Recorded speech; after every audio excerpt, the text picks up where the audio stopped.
Welcome to open talk. Telangana తొలి budget సమావేశాలు ప్రారంభం కానున్న నేపథ్యంలో అందరి దృష్టి ప్రధాన ప్రతిపక్షం కాంగ్రెస్ మీద కన్నా టీడీపీ మీద ఉంది. దీనికి ఏకైక కారణం టీడీపీ నేత రేవంత్ రెడ్డి.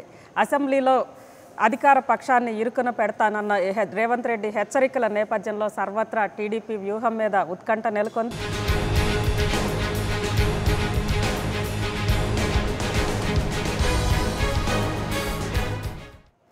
రేవంత్ రెడ్డి చెరగని చిరునవ్వు, ప్రత్యర్థులను సూటిగా తాకే విమర్శలు, ఓటమి ఎరుగని చరిత్ర, తెలంగాణలో టీడీపీకి మూల స్తంభం, ఇవే ఆయన చిరునామా. యువకుడే అయినా ఆయన వాగ్దాటి ముందు రాజకీయ కురువృద్ధులు కూడా బలాదూర్. అనతి కాలంలోనే అంచెలంచెలుగా ఎదిగిన ఈ పాలమూరు బిడ్డ గుక్క తిప్పుకొనివ్వని విమర్శనాస్త్రాలతో కేసీఆర్ ప్రభుత్వానికి కొరకరాని కొయ్యలా అనధికార ప్రధాన ప్రతిపక్షంలా మారారు. టీడీపీ మాటల తోట రేవంత్ రెడ్డితో ఓపెన్ టాక్లోకి వెళ్లే ముందు ఆయనకు సంబంధించిన వివరాలు చూద్దాం. తెలంగాణ తొలి బడ్జెట్ సమావేశాలు ప్రారంభం కానున్న నేపథ్యంలో అందరూ ప్రధాన ప్రతిపక్షం కాంగ్రెస్ కంటే టీడీపీ వైపే దృష్టి సారిస్తున్నారు. దానికి ఏకైక కారణం రేవంత్ రెడ్డి. తెలంగాణ కలను సాకారం చేసుకుని అధికారాన్ని కైవసం చేసుకున్న కేసీఆర్ రేవంత్ రెడ్డి విమర్శలతో కొద్ది నెలల్లోనే ఆత్మరక్షణలో పడాల్సి వచ్చింది. కేసీఆర్ టీంపై తిరుగులేని విమర్శలు కురిపించి ఉక్కిరి బిక్కిరి చేసిన రేవంత్ రెడ్డి ఈ బడ్జెట్ సమావేశాల్లో టీఆర్ఎస్ బండారాన్ని బయట పెడతానని హెచ్చరికలు పంపించి యుద్ధానికి సై అంటున్నారు. అనుముల రేవంత్ రెడ్డి 1969 నవంబర్ 8న మహబూబ్ నగర్ బంగూరు మండలం కొండారెడ్డిపల్లెలో జన్మించారు. విద్యార్థి సంఘ నాయకుడిగా రాజకీయ జీవితాన్ని ప్రారంభించిన రేవంత్ రెడ్డి 2006లో ఇండిపెండెంట్ గా మిర్జిల్ జెడ్పీటీసీ సభ్యుడిగా విజయం సాధించారు. అనంతరం ఆ పదవికి రాజీనామా చేసి ఎమ్మెల్సీ ఉప ఎన్నికల్లో గెలుపొందారు. 2009లో కొడంగల్ నుంచి తెలుగుదేశం పార్టీ తరపున పోటీ చేసి కాంగ్రెస్ పార్టీ సీనియర్ నేత రావులపల్లి గురునాథ్ రెడ్డిపై విజయం సాధించారు. 2014 ఎన్నికల్లోనూ కొడంగల్ నుంచే విజయం సాధించి రెండోసారి శాసనసభలోకి ప్రవేశించారు. నాగం జనార్దన్ రెడ్డి తెలుగుదేశం పార్టీ నుంచి వెళ్లిపోయిన తర్వాత రేవంత్ రెడ్డి జిల్లాలోనే కాకుండా తెలంగాణ ప్రాంతంలోనే పార్టీ తరపున ప్రధాన నాయకుడిగా వెలుగొందుతున్నారు. తెలంగాణ టీడీపీకి తురుపుముక్కగా మారిన రేవంత్ రెడ్డి మెట్రో అంశంతో కేసీఆర్ సర్కారును ఇరకాటంలోకి నెట్టారు. ఈ అంశంలో కేటీఆర్, హరీష్ వంటి నేతలు కూడా ధీటుగా ప్రతి విమర్శలు చేయలేకపోయారంటే రేవంత్ రెడ్డి విమర్శల వాడి ఏంటో అర్థం చేసుకోవచ్చు. ఈ రాష్ట్రంలో మెట్రో రైలు హైదరాబాద్ నుంచి ఉపసంహరణకు ప్రభుత్వానికి లేఖ రాయడానికి కారణం మీ దురాశ కాదా? మీ సాటి దొర కోసం మెట్రో రైలుకు కేటాయించిన స్థలాన్ని ఆ దొరకు కట్టబెట్టిన మాట వాస్తవం కాదా? ఈ రకంగా మీరు ఈరోజు మీ సహచరులకు, మీ బంధువులకు అప్పుడో ఇప్పుడో మీరు విశ్రాంతి తీసుకోవడానికి మీకు గడినిస్తున్న దొర కోసం మెట్రో రైలుని పనంగా పెడతారా? ఇదే కాక జల, విద్యుత్ అంశాల్లో ప్రభుత్వ వైఫల్యాన్ని ఎండగడుతున్న రేవంత్ రెడ్డి తాజాగా కేసీఆర్ ఛత్తీస్గఢ్ టూర్ పైన విమర్శనాస్త్రాలు సంధించారు.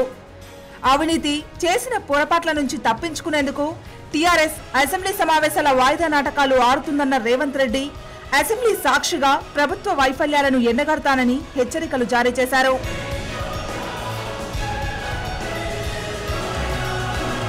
టీడీపీకి తెలంగాణలో పదునైన ఆయుధంగా మారిన రేవంత్ రెడ్డిపై ఇదే ప్రాంత నేతలు గుర్రుగా ఉన్నారు.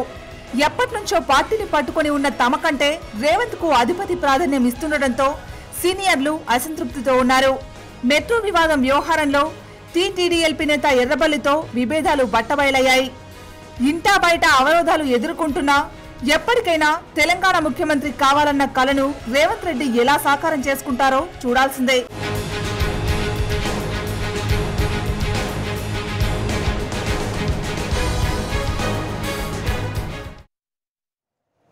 రేవంత్ రెడ్డి గారు, వెల్కమ్ టు 99 స్టూడియో. ముందుగా చెప్పండి, ఒక జెడ్పీటీసీగా, అంతకు ముందు విద్యార్థి నాయకుడిగా, తర్వాత ఎమ్మెల్యేగా ఈరోజు ఈ స్థాయిలో దాదాపు అంటే 10 ఏళ్ళు కూడా మీ రాజకీయ జీవితం పూర్తయినట్లుగా అనిపించదు. మీ వయసు కూడా మిగిలిన రాజకీయ నాయకులతో పోల్చుకుంటే తక్కువ. కానీ ఈరోజు ప్రతిపక్షం అంటే రేవంత్ రెడ్డి అని అంటున్నారు. ఈ స్థాయిలో పేరు రావడానికి కారణం ఏంటి? ప్రధానంగా రాజకీయ నాయకులు అంటే పేపర్లలో వార్తలు చదివి ఆ చదివిన వార్తలనే మళ్ళా పత్రికా సమావేశాలలో చెప్తుంటారు. సమస్యను తమదైన శైలిలో పరిశీలించరు, లోతుగా విశ్లేషించుకోరు, సమస్యను లోతుగా అర్థం చేసుకోరు.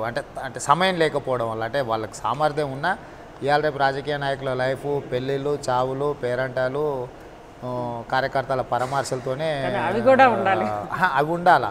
సో దాంతోనే హెక్టిక్ అయిపోతుంది. అంటే దాంతోనే మనకు మొత్తం మన సమయంలో 90% దానికి వెళ్ళిపోవడం వల్ల మిగతా 10%లో చదువుకోవడానికి సమయం దొరకకపోవడం వల్ల రాజకీయ నాయకులు పూర్తి స్థాయిలో దృష్టి పెట్టలేకపోతారు.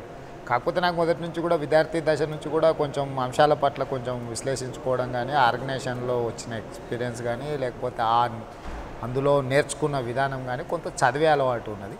ఏ సమస్య వచ్చినా కూడా మా అంటే నాదైన విధానంలో నేను దాన్ని చూస్తా.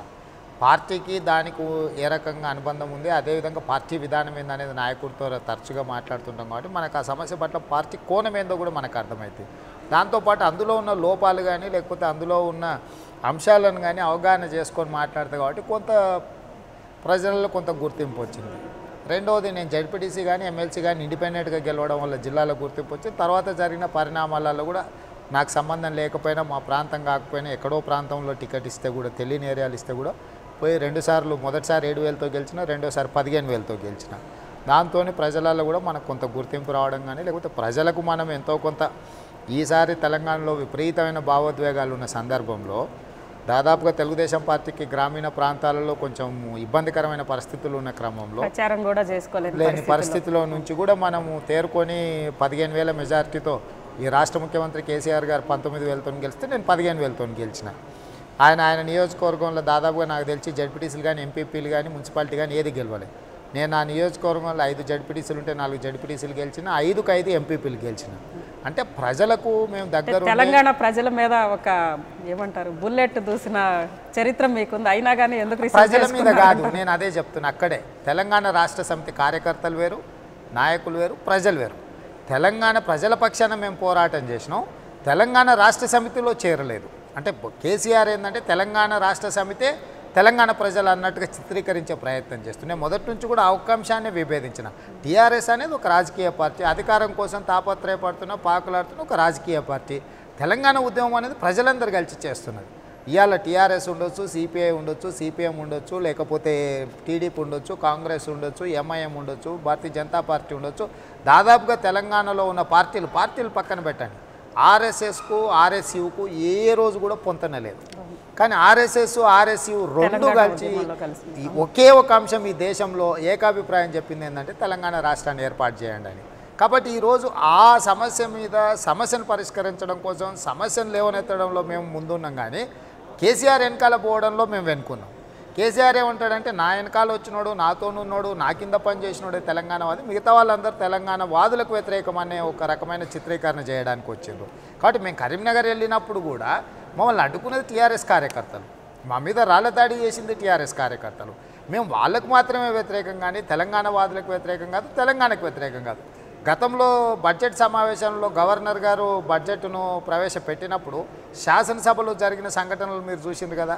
అందరికంటే ముందు సస్పెండ్ చేసింది నన్ను, నా తర్వాతనే అంటే ఆ దాడి అని నేను అన్నాను. మార్షల్స్ తోస్తే మేము పోయి పడ్డామని నేనంటే వాళ్ళేమో దాడి అంటారు. ఏదేమైనా తెలంగాణ అంశం బడ్జెట్ సమావేశాల్లో గవర్నర్ ప్రసంగంలో చేర్చలేదు కాబట్టి కదా ఆ రోజు శాసనసభలో జరిగింది. మేము తెలంగాణ వ్యతిరేకులమే. ఆ రోజు ఆ దాడి చేసి మీరు మొత్తం ఎంటైర్ షోని కూడా హైజాక్ చేశారనే ఒక విమర్శ కూడా ఉంది. అంటే ఇప్పుడు ఇంకా విమర్శలు అనేది మనం ఏం చేయకపోతే ఏం చేయలేదని విమర్శిస్తారు. ఏదన్నా మన వంతు పాత్ర పోషిస్తే హైజాక్ చేసిండ్రా అని అంటారు. అంటే కాబట్టి ఇలాంటివి ఎప్పుడు రాజకీయాలలో ప్రత్యర్థులు కొన్ని విమర్శల కోసం విమర్శలు చేస్తుంటారు. మేము ప్రత్యర్థుల కోసం పనిచేయం, ప్రజల కోసం పనిచేస్తాను. నేను ఏ ప్రజల కోసం అయితే పనిచేసినో ఆ ప్రజలు నన్ను గుర్తించింది. రేవంత్ రెడ్డి ప్రయత్న లోపం లేదు, రేవంత్ రెడ్డిలో తెలంగాణ వాదం పట్ల చిత్తశుద్ధిలో లోపం లేదు. కాబట్టి ఈరోజు తెలంగాణ ప్రజలు కేసీఆర్తో పాటు నన్ను దాదాపుగా అంత మెజారిటీతో గెలిపించిండ్రు. కేసీఆర్ కంటే కూడా నా నియోజకవర్గాలు ఎంపీపీలు జడ్పీటీసీలు అన్నీ నేను గెలిచిన. కాబట్టి ఈరోజు మేము ప్రజలలో ఉన్నాం కాబట్టి ప్రజలు గెలిపించారు. ఏ ప్రజలైతే చంద్రశేఖరరావు గారికి అధికారం కట్టబెట్టిండ్రో 36% ఓట్లేసి 22% ఓట్లేసి తెలుగుదేశం పార్టీని కూడా తెలంగాణలో నిలబెట్టిండ్రు. తెలంగాణ ప్రజల పక్షాన మాట్లాడడానికి మాకు ఒక అవకాశం ఇచ్చిండ్రు. కాబట్టి కేసీఆర్ ఏ రకమైన భావోద్వేగమైన ప్రచారం చేసిందంటే టీఆర్ఎస్లో చేరితే పునీతులు అయిపోతారు. నిన్నటి వరకు తెలంగాణ వ్యతిరేకులు, తెలంగాణ వాదుల మీద దాడులు చేసిన వాళ్ళు, తుపాకీ తూటాలు పేల్చిన వాళ్ళు, కొండా సురేఖ, కొండా మురళి తెలంగాణ వాదులు అయిపోయినారు సడన్గా. నాయ నరసింహారెడ్డి గారి మీద దాడి చేసిన మహేందర్ రెడ్డి తెలంగాణ వాది అయిపోయాడు.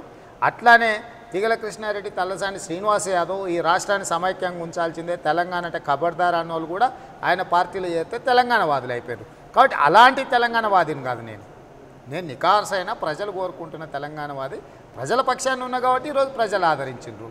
కాబట్టి ఈరోజు రాష్ట్రం తెచ్చుకోవడమే కాదు, రాష్ట్రాన్ని సరైన దిశ రాష్ట్రం తెచ్చుకోవడంలో మీ రోల్ ఉందనుకుంటున్నారా? 100%. తెలుగుదేశం పార్టీ తెలంగాణకు అనుకూలంగా లేకివ్వకపోతే ఇంకా 60 సంవత్సరాలు తెలంగాణకు వ్యతిరేకంగా కూడా లేఖిచ్చారు. తెలంగాణకు వ్యతిరేకంగా లేఖియాలి. మీరు రికార్డులు ఎప్పుడైనా చూడండి. మేము ఇచ్చిన లేఖలను తప్పుడార్థాలు చేసుకొని ఇచ్చిన లేఖని మళ్ళీ ఇవ్వమని కేసీఆర్ డిమాండ్ చేసి అలాంటి వాతావరణం తీసుకొచ్చి పెట్టిండు తప్ప, శాసనసభలో బిల్లు వచ్చినప్పుడు ఎవరేమో మాట్లాడినామో చూడండి, పార్లమెంట్లో బిల్లు వచ్చినప్పుడు మా వాళ్ళు ఎవరేం మాట్లాడినరో చూడండి. అన్ని రాజకీయ పార్టీలలో ఏ రకంగా అయితే విభజన వచ్చిందో రాష్ట్ర విభజనకు సంబంధించి తెలుగుదేశం పార్టీ కూడా అంతే. ఇప్పుడు కాంగ్రెస్ పార్టీ మేము ఇచ్చినామంటుంది, ఇస్తే ఉండవల్లి అరుణ్ కుమారు, లగడపాటి రాజగోపాల్ గారు రాజీనామాలు ఎందుకు చేస్తారు? సేమ్ అట్లనే అన్ని రాజకీయ పార్టీలలో నిబద్ధత కలిగిన కమ్యూనిస్టు పార్టీలలో కూడా ఒక స్టేజ్లో అంతర్గతంగా వ్యతిరేకించిన వాళ్ళు ఉన్నారు. నిర్ణయం తీసుకున్న తర్వాత కూడా భారతీయ జనతా పార్టీలు కూడా వ్యతిరేకించిన వాళ్ళు ఉన్నారు. కర్నూలులో విశాఖపట్నంలో సమావేశాలు పెట్టి అట్లెట్లయితుంది కుదరదన్న వాళ్ళు కూడా ఉన్నారు. రేవంత్ రెడ్డి గారు, మీరు భారతీయ జనతా పార్టీ అంటున్నారు, మీ రాజకీయాల్లో ప్రారంభం అక్కడి నుంచే వచ్చింది, ఏబీవీపీ నుంచి, ఆ తర్వాత టీఆర్ఎస్, తర్వాత టీడీపీ. ఈ మూడిట్లో మీరు ఈ పోరాట స్ఫూర్తి కానీ ఈ మాటకారితనం కానీ 3 పార్టీల్లో ఎక్కడి నుంచి నేర్చుకున్నారు? బీజేపీ నుంచా, లేకపోతే కేసీఆర్ నుంచా, లేదా చంద్రబాబు గారి దగ్గర? అసలు ఏ రాజకీయ పార్టీల ప్రభావం నా మీద లేదు. రాజకీయ పార్టీలు అనేది రాజకీయాల కొనసాగడానికి పనికొచ్చిన వేదికలే తప్ప మా మీద పూర్తి స్థాయిలో ప్రభావం ఉన్నది ఏదైనా ఉంటే అది విద్యార్థి పరిషత్తులో, ఆ సమయంలో విద్యార్థి దశలో విద్యార్థి పరిషత్తులో మేము నేర్చుకున్నది కానీ, లేకపోతే అక్కడ మేము పనిచేసిన ఇది కానీ, ఈరోజు కూడా మేము కొంచెం గర్వంగా చెప్పుకునేది విద్యార్థి పరిషత్తులో మేము పనిచేసినామని, ఆ బ్యాక్గ్రౌండ్ నుంచి వచ్చినాం, మేము ఫుల్ టైం పనిచేసి వచ్చిన వాళ్ళం అనేది చెప్పుకుంటాం తప్ప రాజకీయ పార్టీలు టీఆర్ఎస్లో నేను రాజకీయంగా నాకేం టికెట్ ఇచ్చింది లేదు, నేనేం గెలిచింది లేదు, ఇవ్వకపోతే పార్టీ మారింది కూడా లేదు. కాకపోతే తెలంగాణ రాష్ట్రం రావాలనే ఉద్దేశంతో ఆ రోజు విద్యార్థి పరిషత్ నుంచి టీఆర్ఎస్కు మద్దతు పలికినాం, స్థానికంగా సహకరించినాం. సరే ఎన్నికలప్పుడు టికెట్ ఇస్తామన్నారు, ఇవ్వకపోయినా కూడా మేమేం బాధపడలేదు, పార్టీకే సహకరించినాం. ఎన్నికల సందర్భంలో జడ్పీటీసీ కానీ ఎమ్మెల్సీకి కానీ ఎక్కడ కూడా కేసీఆర్ గారు అక్కడ ఉండే ఒత్తిడి వల్ల నాకు మద్దతు పలకకపోయినా ప్రజల దగ్గరికి వెళ్ళి నేను ఇండిపెండెంట్గా గెలిచి వచ్చిన, నేను ఇండిపెండెంట్ ఎమ్మెల్సీగా గెలిచి తెలుగుదేశం పార్టీలోకి వచ్చిన. కాబట్టి నా మీద ప్రభావం అంటూ ఏదైనా ఉన్నదంటే అది విద్యార్థి పరిషత్ ప్రభావం ఉన్నది. దాంట్లో నేను ఎప్పుడైనా కూడా దాచిపెట్టుకోవడానికి ఏం ప్రయత్నం. చాలామంది ఏంటంటే ఒక వేదిక మారంగానే గతంలో మనం ఎక్కడి నుంచి వచ్చినామని చాలామంది కప్పిపుచ్చుకునే ప్రయత్నం చేస్తారు. నాకు కప్పిపుచ్చుకోవాల్సిన అవసరం లేదు. నేను వచ్చిన బ్యాక్గ్రౌండ్ అది, నేను నిబద్ధతతో పనిచేసిన, మేము ఆర్గనైజేషన్ నుంచి వచ్చినామని మేము గర్వంగానే చెప్పుకుంటే ఏ వేదిక మీద. టీఆర్ఎస్ పార్టీకి సంబంధించి ముఖ్యంగా టీఆర్ఎస్ భవనాన్ని మీరు స్వయంగా పర్యవేక్షించాము, కట్టేటప్పుడు దగ్గరుండి కట్టించాము, అందులో మేము కూడా ఉన్నామని చెప్పుకుంటుంటారు.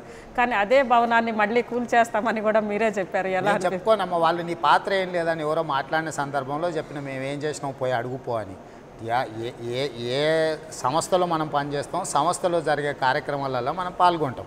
కాబట్టి ఈరోజు తెలంగాణ రాష్ట్ర సమితిలో నిన్నమన్న చేరిన వాళ్ళు కొత్త వాళ్ళు అందరూ కూడా నీ పాత్ర ఏముంది తెలంగాణలో, తెలంగాణ పోరాటంలో నీ పాత్ర ఏముందని అప్పుడప్పుడు అడ్డందొడ్డ మాట్లాడుతుంటారు కదా. అడ్డందొడ్డ మాట్లాడేటప్పుడు ఆ భవనం కట్టేటప్పుడు ఎవరు ఉన్నారో, ఆ భవనం కట్టడానికి సహకరించింది ఎవరో పోయి చూసుకోపో అని చెప్పడమే కానీ అందులో మేము క్లెయిమ్ చేసుకోవడానికి ఏం లేదు, క్లెయిమ్ చేద్దామన్న ఆలోచన కూడా ఏం లేదు. అయితే ఈరోజు ఏంటంటే ఏదైనా ఎవరి విధానమైనా ఎవరి పోరాటమైనా ప్రజాస్వామ్య పద్ధతులకు లోబడి ఉండాలి. ఈరోజు మా పార్టీ ఆఫీసులు తగలబెడుతుంటే, మా నాయకుల మీద దాడులు చేస్తుంటే, మా నాయకుల కార్లు తగలబెడుతుంటే ఇక ఏ రకంగా స్పందించాలి? ప్రభుత్వ నిర్లక్ష్యం. ఇప్పుడు నల్గొండ జిల్లాలో తెలుగుదేశం పార్టీ ఆఫీసులు తగలబెట్టారు. అక్కడ డిఎస్పీ స్థాయి అధికారులు, పోలీసు అధికారులు అందరూ ఉండి తగలబెట్టించారు.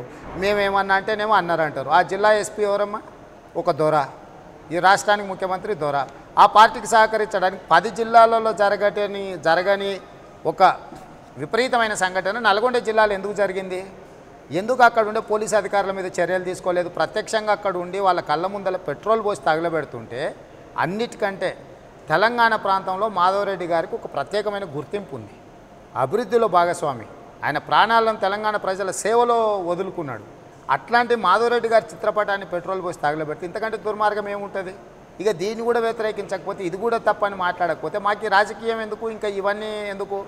నీకు తెలుగుదేశం పార్టీ మీద కోపం ఉండొచ్చు కానీ మాధవరెడ్డి గారి మీద ప్రదర్శించేది ఏంది?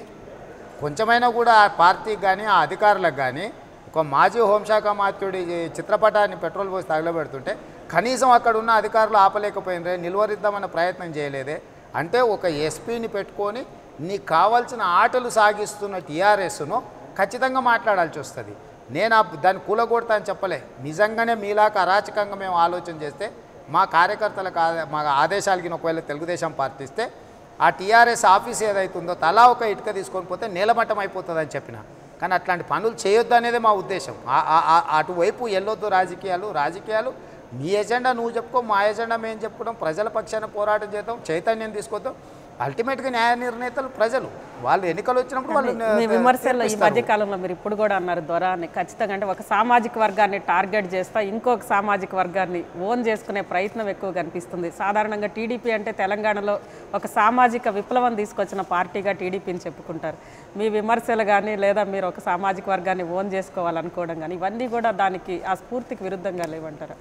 నేను అనేది ఏంటంటే దొర అనే పదము గడులకు పర్యాయ పదం, రజాకర్ల వారసత్వానికి పర్యాయ పదం, పేద ప్రజలను పీడించుకొని తినడానికి పర్యాయ పదం, రజాకర్ల వారసత్వంగా చేసుకొని పేదలను పిలిచి హింసించి పన్నుల రూపంలో వాళ్ళ మీద అనేక రకాలుగా దౌర్జన్యాలు చేసిన గడుల వారసులే దొరలు. అంటే అధికార దుర్వినియోగం చేసి అధికారాన్ని తమ స్వప్రయోజనాలకు వాడుకొని ప్రజలు హింసించే వాళ్ళు దొరలు.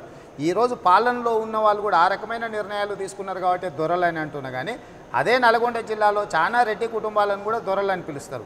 కొన్ని దగ్గరలో ముస్లిమ్స్ని కూడా దొరలు అని పిలుస్తారు. దొర అనే పదం దేనికి పర్యాయం అంటే రజాకర్ల వారసత్వాన్ని కొనసాగించిన వాళ్ళు, ప్రజలని హింసించి కప్పం వసూలు చేసి రజాకర్లకు కప్పం చెల్లించిన వాళ్ళు, రజాకర్ల అరాచకాలకు మద్దతు పలికిన వాళ్ళు, గడులను అంటే ఆలవాలంగా చేసుకొని దోసుకున్న వాళ్ళని దొర అంటారు. సో ఈరోజు ప్రజాస్వామ్య ముసుగులో కూడా వీళ్ళు అదే ప్రయత్నం చేస్తారు. వెలమాస్ ఒక్కరే దొరలు కాదు, వెలమ సామాజిక వర్గం వేరు, దొరలు వేరు. దొరం అనేది దోపిడీకి పర్యాయ పదం. సో దోపిడీదారులు అని అనడాన్ని షార్ట్కట్లు దొర అనే పదంతో మాట్లాడుతున్నా తప్ప నేను వెలమ సామాజిక వర్గానికి వ్యతిరేకం కాదు. మీకు తెలుసు సీఎం రమేష్ గారు నాకు మంచి మిత్రుడు, మీకు తెలుసు కదా, నాకు చాలా క్లోజు. మా కరీంనగర్ పార్టీ ప్రెసిడెంట్ విజయరామనారావు గతంలో శాసనసభ్యులు, కేసీఆర్ కొడుకులు పిల్లలు వాళ్ళందరూ కూడా నాకు తెలుసు, హరీష్ కూడా నాకు బాగా తెలుసు.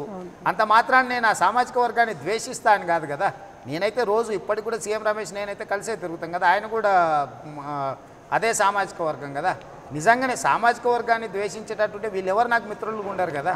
కాబట్టి ఇక్కడ ఏంటంటే కేసీఆర్ గారు సక్సెస్ఫుల్గా ఈ అంశాన్ని పక్కదోవ పట్టించడానికి మా సామాజిక వర్గాన్ని టార్గెట్ చేస్తున్నారు అన్నట్టుగా ప్రచారంలోకి తీసుకొచ్చాను.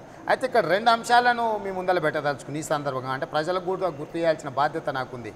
ఎన్టీ రామారావు గారు ముఖ్యమంత్రిగా ఉన్నప్పుడు సమరసింహారెడ్డి గారు శాసనసభలో ఎంత కమ్మగా ఉన్నది నీ పాలన అని ఒక పద్యం చదివి ఎంతోమంది చౌదరీలకు ఇచ్చిన పోస్టింగ్లను అన్నిటిని కూడా లిస్టు చదివి కేవలం కమ్మల కోసమే నువ్వు అధికారంలోకి వచ్చినావని ఎన్టీ రామారావు గారి మీద ఆరోపణ చేసిండు ఆ రోజు. తర్వాత రాజశేఖర రెడ్డి గారు ముఖ్యమంత్రి అయిన తర్వాత 28 మంది అధికారుల పోస్టింగులు ముఖ్యమైన వాళ్ళందరికీ నేనే లిస్ట్ అవుట్ చేసిన. రెడ్డి సామాజిక వర్గానికి రాజశేఖర రెడ్డి గారు ముఖ్యమంత్రిగా ఉన్నప్పుడు ఏవైతే పోస్టింగులు ఇచ్చిండ్రో వేం నరేందర్ రెడ్డి మేము అందరం కలిసి లిస్టు తయారు చేసి శాసనసభలో వేం నరేందర్ రెడ్డి మాట్లాడిండు, మా పార్టీ మాట్లాడింది. రాజశేఖర రెడ్డి గారు మీరు రెడ్ల కోసమే లేరు, ఇగో ఇంతమంది రెడ్లకు మీరు పోస్టింగులు కట్టబెట్టిండ్రు, ఇది ఏ రకమైన ప్రజాస్వామ్యం అని చెప్పి ఆ రోజు ప్రశ్నించడం జరిగింది.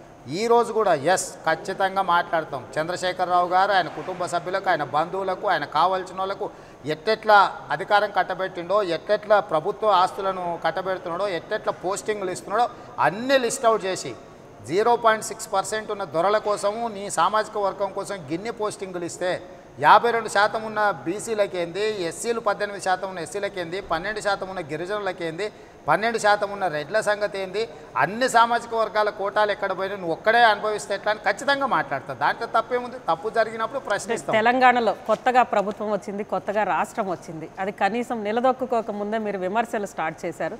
ముఖ్యంగా మీ విమర్శల వెనక ఆంధ్ర ప్రభుత్వానికి మేలు చేయడానికి, అదేవిధంగా హైదరాబాద్ బ్రాండ్ ఇమేజ్ని దెబ్బతీయడం ద్వారా ఆంధ్ర ప్రభుత్వానికి మేలు చేయడానికే మీరు విమర్శిస్తున్నారని టీఆర్ఎస్ నాయకులు అందరూ కూడా మీ మీద ఆరోపించారు. అంటే ఇప్పుడు రామేశ్వరరావు గారికి 32 ఎకరాలు ఇస్తే హైదరాబాద్ బ్రాండ్ ఇమేజ్ వస్తుందా? మెట్రో రైలుకి కేటాయించిన భూములు రద్దు చేస్తే హైదరాబాద్కు బ్రాండ్ ఇమేజ్ వస్తుందా?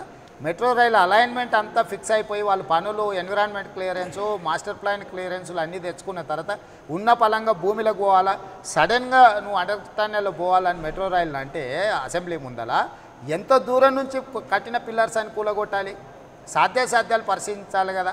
అదేవిధంగా హైదరాబాదు భూమి ఏదైతే పొరల ఏర్పాటు ఉన్నదో ఇక్కడ అండర్ టన్నెల్ చేయడానికి అవకాశం లేదు.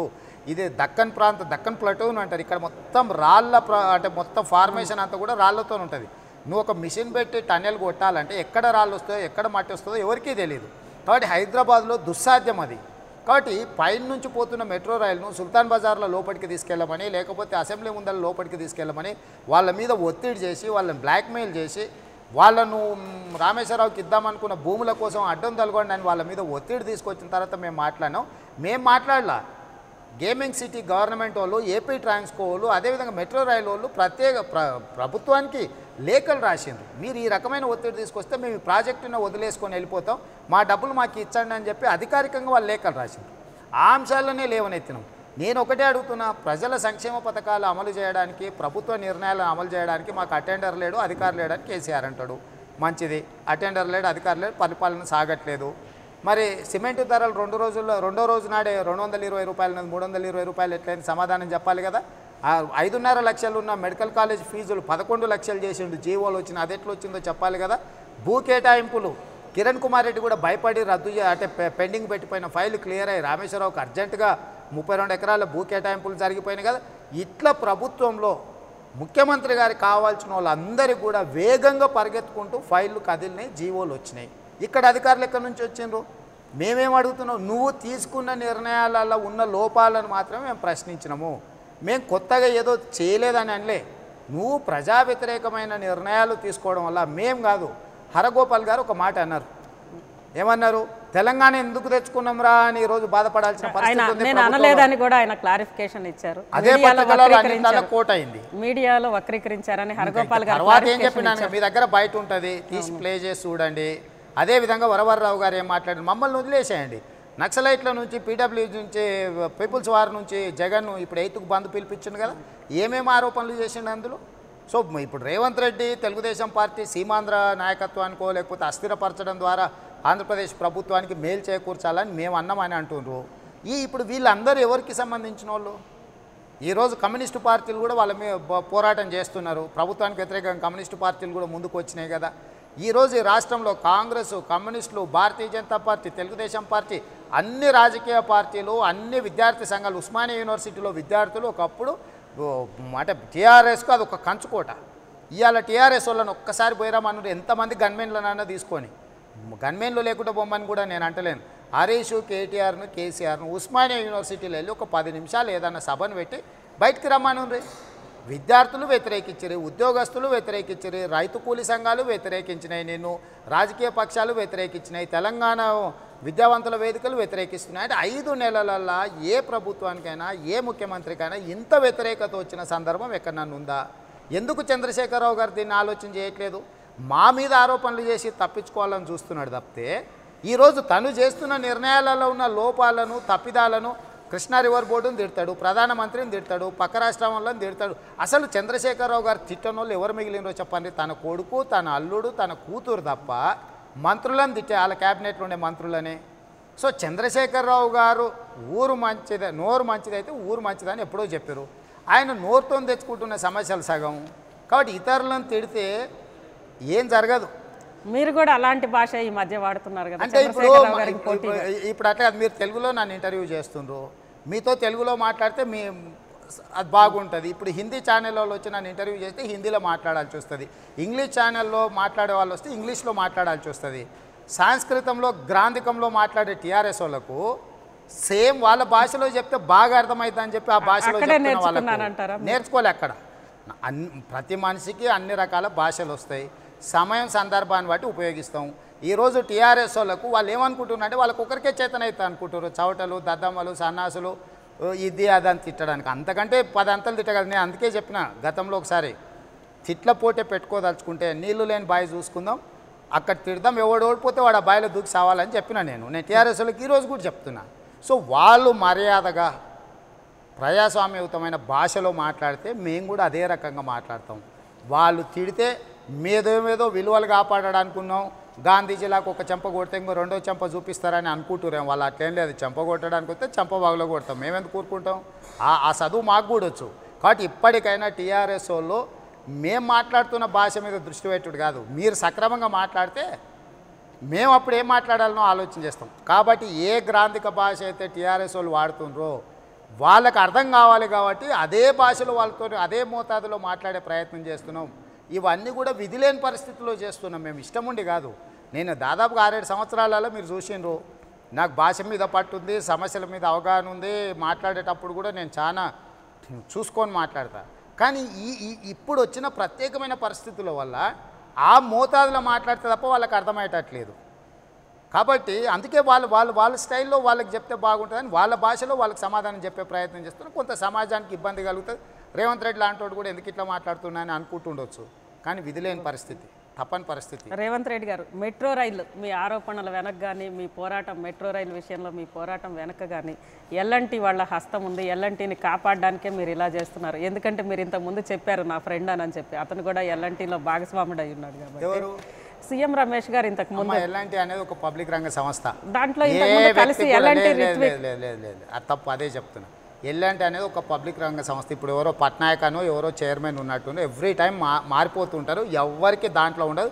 దాంట్లో వచ్చే లాభం కూడా ఏ ఒక్క వ్యక్తికి, గతంలో ఎన్టీఆర్ ట్రస్ట్ భవన్ కట్టింది ఎవరు? తప్పు, అదే ఎల్ఎన్టీ సంస్థ కాదు. ఎల్ఎన్టీ సంస్థ కట్టమని అంటే కూడా వాళ్ళు కట్టలేదు, వెళ్ళిపోయింది, వేరే ప్రైవేట్ కాంట్రాక్టర్ కట్టింది. వాటి వివరాలు కూడా పార్టీ అదే తప్పు నేను అనేది. ఎల్ఎన్టీ అనే సంస్థకు రాజశేఖర్ రెడ్డి గారు మన టెండర్ చేసి మెట్రో రైలు ఇచ్చిండు. తెలుగుదేశం పార్టీ వాళ్ళకి పార్ట్నర్స్ అయితే రాజశేఖర రెడ్డి గారు ఎల్ఎన్టీ సంస్థకు మెట్రో రైలు అప్పగించాడు కదా టెండర్లు చేసి. వాళ్ళు సక్సెస్ఫుల్ బిడ్డర్స్, వాళ్ళు తప్పు చేస్తే వాళ్ళని శిక్షిద్దాం.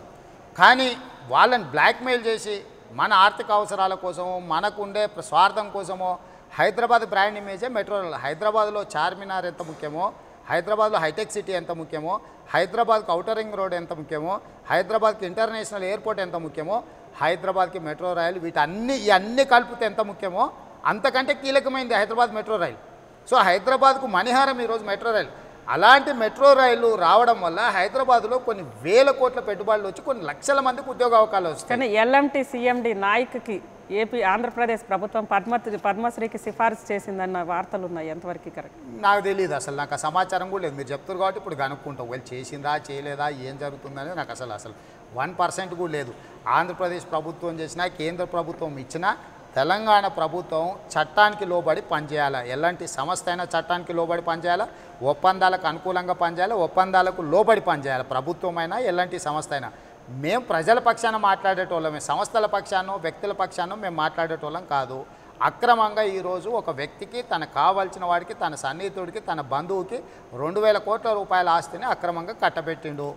ఆ కట్టబెట్టడం వల్ల గేమింగ్ సిటీ అనేది ఏపీ ట్రాన్స్కో కేటాయించిన భూములు తొలగించబడ్డాయి.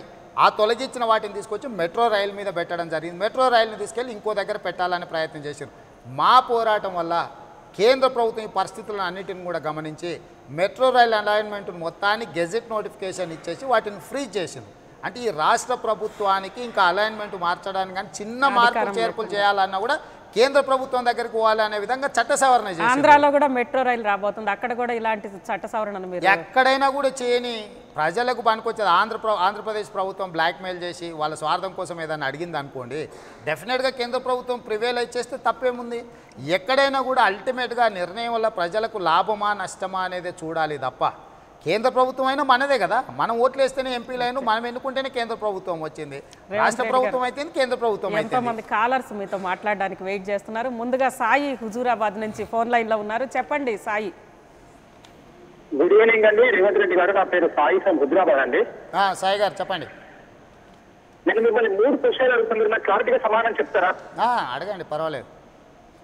ఫస్ట్ క్వశ్చన్, 60 సంవత్సరాల నుండి సీమాంధ్రులు మనం మోసం చేస్తేనే కదండి మనకి ఇప్పుడు తెలంగాణ రాష్ట్రం కావాలని మనం తెచ్చుకున్నది. ఈ 60 సంవత్సరాలలో వాళ్ళు చేసిన నష్టాలు, వాళ్ళు చేసిన పోవాలంటే 5 నెలల్లో సాధ్యత అవుతుందా? టైం పడుతుంది. మీరు 5 నెలల్లో అన్ని జరగాలంటే జరిగాయి. రెండోది, చంద్రబాబు నాయుడు కేంద్ర పార్టీ ప్లాన్ ఏంటంటే విభజన అనేది చేయలేండి, తెలంగాణ రాకపోతేనే తెలంగాణ అనేది మంచిగా ఉండాలి, ప్రజలను తప్పుదోవ పట్టించాలని మీ ప్లాను. మూడోది, ఎంతసేపు మీరు కేసీఆర్ తిట్టుడు. కేసీఆర్ తిడితే మీరు తెలంగాణ తిట్టినట్టు. ఎందుకంటే కేసీఆర్ అనే వ్యక్తి శక్తి లేకపోతే తెలంగాణ రాకపోదు. కేసీఆర్ ఆమరణ దీక్ష చేయకపోయినా తెలంగాణ ఎన్నో అవమానాలు భరించింది, ఎంతో మంది తిట్టింది, ఎంతో మంది నిర్వీర్యం చేయాలని ఉద్యమాన్ని చేసింది. అయినా కూడా ఎన్నిసార్లు ఈ భారతదేశ చరిత్రలో అత్యధిక సార్లు క్వశ్చన్ బ్రీఫ్ గా అడగండి. సాయి గారు క్వశ్చన్ అడగండి. శ్రీశైలంలో విద్యుత్ ఉత్పత్తి ఆపాలని చెప్పి చంద్రబాబు నాయుడు లెటర్ వచ్చింది. అంటే దాన్ని మీరు సమర్థిస్తారా? శ్రీశైలం కట్టింది విద్యుత్ ఉత్పత్తి కోసం. అంటే మీరు సమర్థించారా? మీరు ఎందుకు పదే చంద్రబాబు నాయుడు మనుషులు చంద్రబాబు నాయుడు అంటే మీరు 4 ఛానళ్ళు ఉన్నాయి. ఆ ఛానల్ పట్టుకుని మీరు ఇష్టం వచ్చాడు మాట్లాడతాను. సాయి గారు, ఇక్కడ మొట్టమొదటిది ఏంటంటే కేసీఆర్ వల్ల తెలంగాణ వచ్చిందని ఏదైతే భ్రమలలో మీరున్నారో దాంట్లోకి వెళ్ళి బయటికి రండి. 1200 మంది విద్యార్థుల ఆత్మత్యాగాల వల్ల ఈరోజు తెలంగాణ వచ్చింది. 45 రోజులు ఉద్యోగస్తులు సకల జనుల సమ్మె చేయడం వల్ల ఈరోజు తెలంగాణ వచ్చింది. రాజకీయ ఐకాస పెట్టి కోదండరాం నాయకత్వంలో అన్ని రాజకీయ పార్టీలు కలిసి పోరాటం చేస్తే తెలంగాణ వచ్చింది తప్ప ఈ తెలంగాణ రావడానికి కేసీఆర్ది కూడా ఒక పాత్ర మాత్రమే. కేసీఆర్ ఒక్కడి వల్ల తెలంగాణ రాలేదు. అట్లాంటి ఆలోచన మీకేమన్నా ఉంటే దయచేసి అది బుర్రలోకి వెళ్ళి తీసేయండి. కేసీఆర్ మాయమాటలు చెప్పి మీలాకటి యువకులకు అందరికీ కూడా మభ్యపెట్టే ప్రయత్నం చేసిండ్రు. మీరు ఆ మాయమాటలలో పడిపోయి మీరు ఆ రకంగా ఉన్నారు. ఇక రెండవది, చంద్రబాబు నాయుడు గారు శ్రీశైలంలో ఏదైతే విద్యుత్ ఉత్పత్తికి సంబంధించి రాష్ట్ర విభజన చట్టంలో ఎవరు ఏ రకంగా పనిచేయాలనో దాన్ని అమలు చేయడానికి కృష్ణా రివర్ బోర్డు అని ఏర్పాటు చేశారు. అది ఆంధ్రప్రదేశ్ ప్రభుత్వం ఉల్లంఘించినా తెలంగాణ రాష్ట్ర ప్రభుత్వం ఉల్లంఘించినా కూడా ఆ సంస్థకు ఫిర్యాదు చేయాలి. చంద్రబాబు నాయుడు గారు ఆ సంస్థకు ఫిర్యాదు చేసిండు. మీరు అడగాల్సింది, కేసీఆర్ను నిలదీయాల్సింది ఏంటంటే నువ్వు అక్కడ విద్యుత్ ఉత్పత్తిని ఆపు, రాయలసీమ జిల్లాలకు తాగడానికి నీళ్ళకే కటకటాల అంటే పరిస్థితి ఇబ్బందికరమైన పరిస్థితి ఉంది. నీకు 300 మెగావాట్ల విద్యుత్తు నేను ఇస్తా, మా కష్టం ఉన్నా మేము బయట కొనుక్కొచ్చుకున్నా కూడా మీకు 300 మెగావాట్ల విద్యుత్ ఇస్తా అని చంద్రబాబు నాయుడు గారు హుందాగా ముందుకు వచ్చిండు. దాన్ని స్వాగతించకుండా తెలంగాణ రైతులు చచ్చిపోయినా పర్వాలేదు, రాజకీయ ప్రయోజనం ఉండాలని చంద్రబాబు నాయుడు గారు ఏదైతే ప్రతిపాదన తెచ్చిండో దాన్ని తిరస్కరించిన చంద్రశేఖరరావు గారు. చివరగా మీకు ఒక మాట చెప్తున్నా, శ్రీశైలంలో ఏదైతే విద్యుత్ ఉత్పత్తి చేసిండో అన్ని చట్టాలను ఉల్లంఘించి ఏ ఒక్క గంటైనా రైతులకు అదనంగా విద్యుత్ ఇచ్చినా మీరు చెప్పండి. ఈరోజు హైదరాబాద్ చుట్టూతో ఇండస్ట్రీస్కు 2 రోజులు పవర్ హాలిడే ఉంటే దాన్ని 1 రోజుకు తగ్గించిండు. హైదరాబాద్లో 6 గంటల విద్యుత్ కోతలు ఉంటే దాన్ని 3 గంటలకు తగ్గించిండు. అంటే చంద్రశేఖరరావు గారు ₹1.80 శ్రీశైలంలో విద్యుత్తును ఉత్పత్తి చేసి 14 రూపాయలకు బయట కమర్షియల్గా అమ్ముకొని ఆదాయాన్ని తెచ్చుకున్నాడు రాష్ట్ర ప్రభుత్వానికి తప్ప రైతులను ఆదుకోలే. రైతులు 343 మంది చచ్చిపోతే కనీసం ఒక్క రైతు కుటుంబాన్ని ఈ రాష్ట్ర ప్రభుత్వం పరామర్శించిందా? గతంలో ఏ విద్యార్థి ఆత్మహత్య చేసుకున్నా ఆడిపోయి సొంత బిడ్డ చచ్చిపోయినట్టు వల్ల ఎడిచినోడు చంద్రశేఖరరావు. ఈరోజు ఈ రైతులు తెలంగాణ బిడ్డలు కాదా? ఈ రైతులు చచ్చిపోతుంటే ఎందుకు చంద్రశేఖరరావు ఒకవేళ బిజీగా ఉన్నాడు అనుకో, దొరల సమావేశంలో కుల సమావేశంలో క్యాంప్ ఆఫీస్లో కొడుకు అల్లుడు బిడ్డ 12 మంది మంత్రులు ఉన్నారు, వాళ్ళని పంపవచ్చు కదా చనిపోయిన కుటుంబాలను పరామర్శించడానికి. దయచేసి మీరు ఈ దిశగా ఆలోచన చేయండి. కేసీఆర్ చల్లిన మత్తులో ఇంకెక్కువ కాలం ఉండకండి, ఆ మత్తులో నుంచి బయటికి రాండి అని చెప్పి మీకు విజ్ఞప్తి చేస్తున్నా. రేవంత్ రెడ్డి గారు, భాస్కర్ శ్రీకాకుళం నుంచి లైన్లో ఉన్నారు. చెప్పండి భాస్కర్ గారు. భాస్కర్ చెప్పండి. రేవంత్ అన్న నమస్తే భాస్కర్ గారు చెప్పండి. నేను శ్రీకాకుళం నుంచి ఫోన్ చేస్తున్నా. చెప్పు. ఈరోజు తెలంగాణ కేసీఆర్ గారు సాధించారండి. ఆయన ఎంతో మంది విద్యార్థులు కలుపుకోతండి, ఆత్మహత్యలండి. ఈ రోజు తెలంగాణ సాధించిన తర్వాత కేసీఆర్ తెలంగాణ తన తగిరి అనుకుంటున్నాడండి. ఈ రోజు కరెంటు సమస్య తెలంగాణలో ఉందని తెలుసు కానీ కరెంటు సమస్య ఎస్తున్నది అనేది ప్రజలంచలేదండి. ప్రతి ఒక్కరు కూడా కరెంటు సమస్య ఉందని చెప్తున్నారు కానీ ఆ సమస్య చివరకు ఈ రోజు ప్రజల మధ్యకి తీసుకెళ్లి ఆ సమస్యని ప్రజలకు వివరించేటట్టు చేస్తున్నారండి. మీ ఇలా అంటే ప్రతిపక్షంలో మీ నుండి ప్రతి ఒక్క విషయాన్ని కూడా ఈ ప్రజల్లో తీసుకెళ్లి కేసీఆర్ గారి మాటలను ఎండగట్టి తెలంగాణకి బంగారు భవిష్యత్తు, నిజమైన బంగారు తెలంగాణ సాధించబడతానని ఆశిస్తున్నాను. మనం విడిపోయిన కూడా 2 తెలుగు రాష్ట్రాలు కూడా ఒకటేనని మీ నాయకత్వంలో బంగారు తెలంగాణ రూపొందించాలని కోరుతున్నాను సార్. తప్పకుండా భాస్కర్ గారు, బంగారు తెలంగాణ కోసమే దాన్ని సాధించాలని మేము అనుకుంటున్నాం. బంగారు తెలంగాణ వచ్చి 150 రోజులైంది, 334 మంది చచ్చిపోయారు. కేసీఆర్ బంగారు తెలంగాణలో రైతులు చచ్చిపోతున్నారు, గదే మా ఆవేదన, మా బాధ. దాన్నే ప్రజలకు చెప్పే ప్రయత్నం చేస్తున్నాం, ప్రభుత్వం మీద ఒత్తిడి తీసుకురావడానికి ప్రయత్నం చేస్తున్నాం.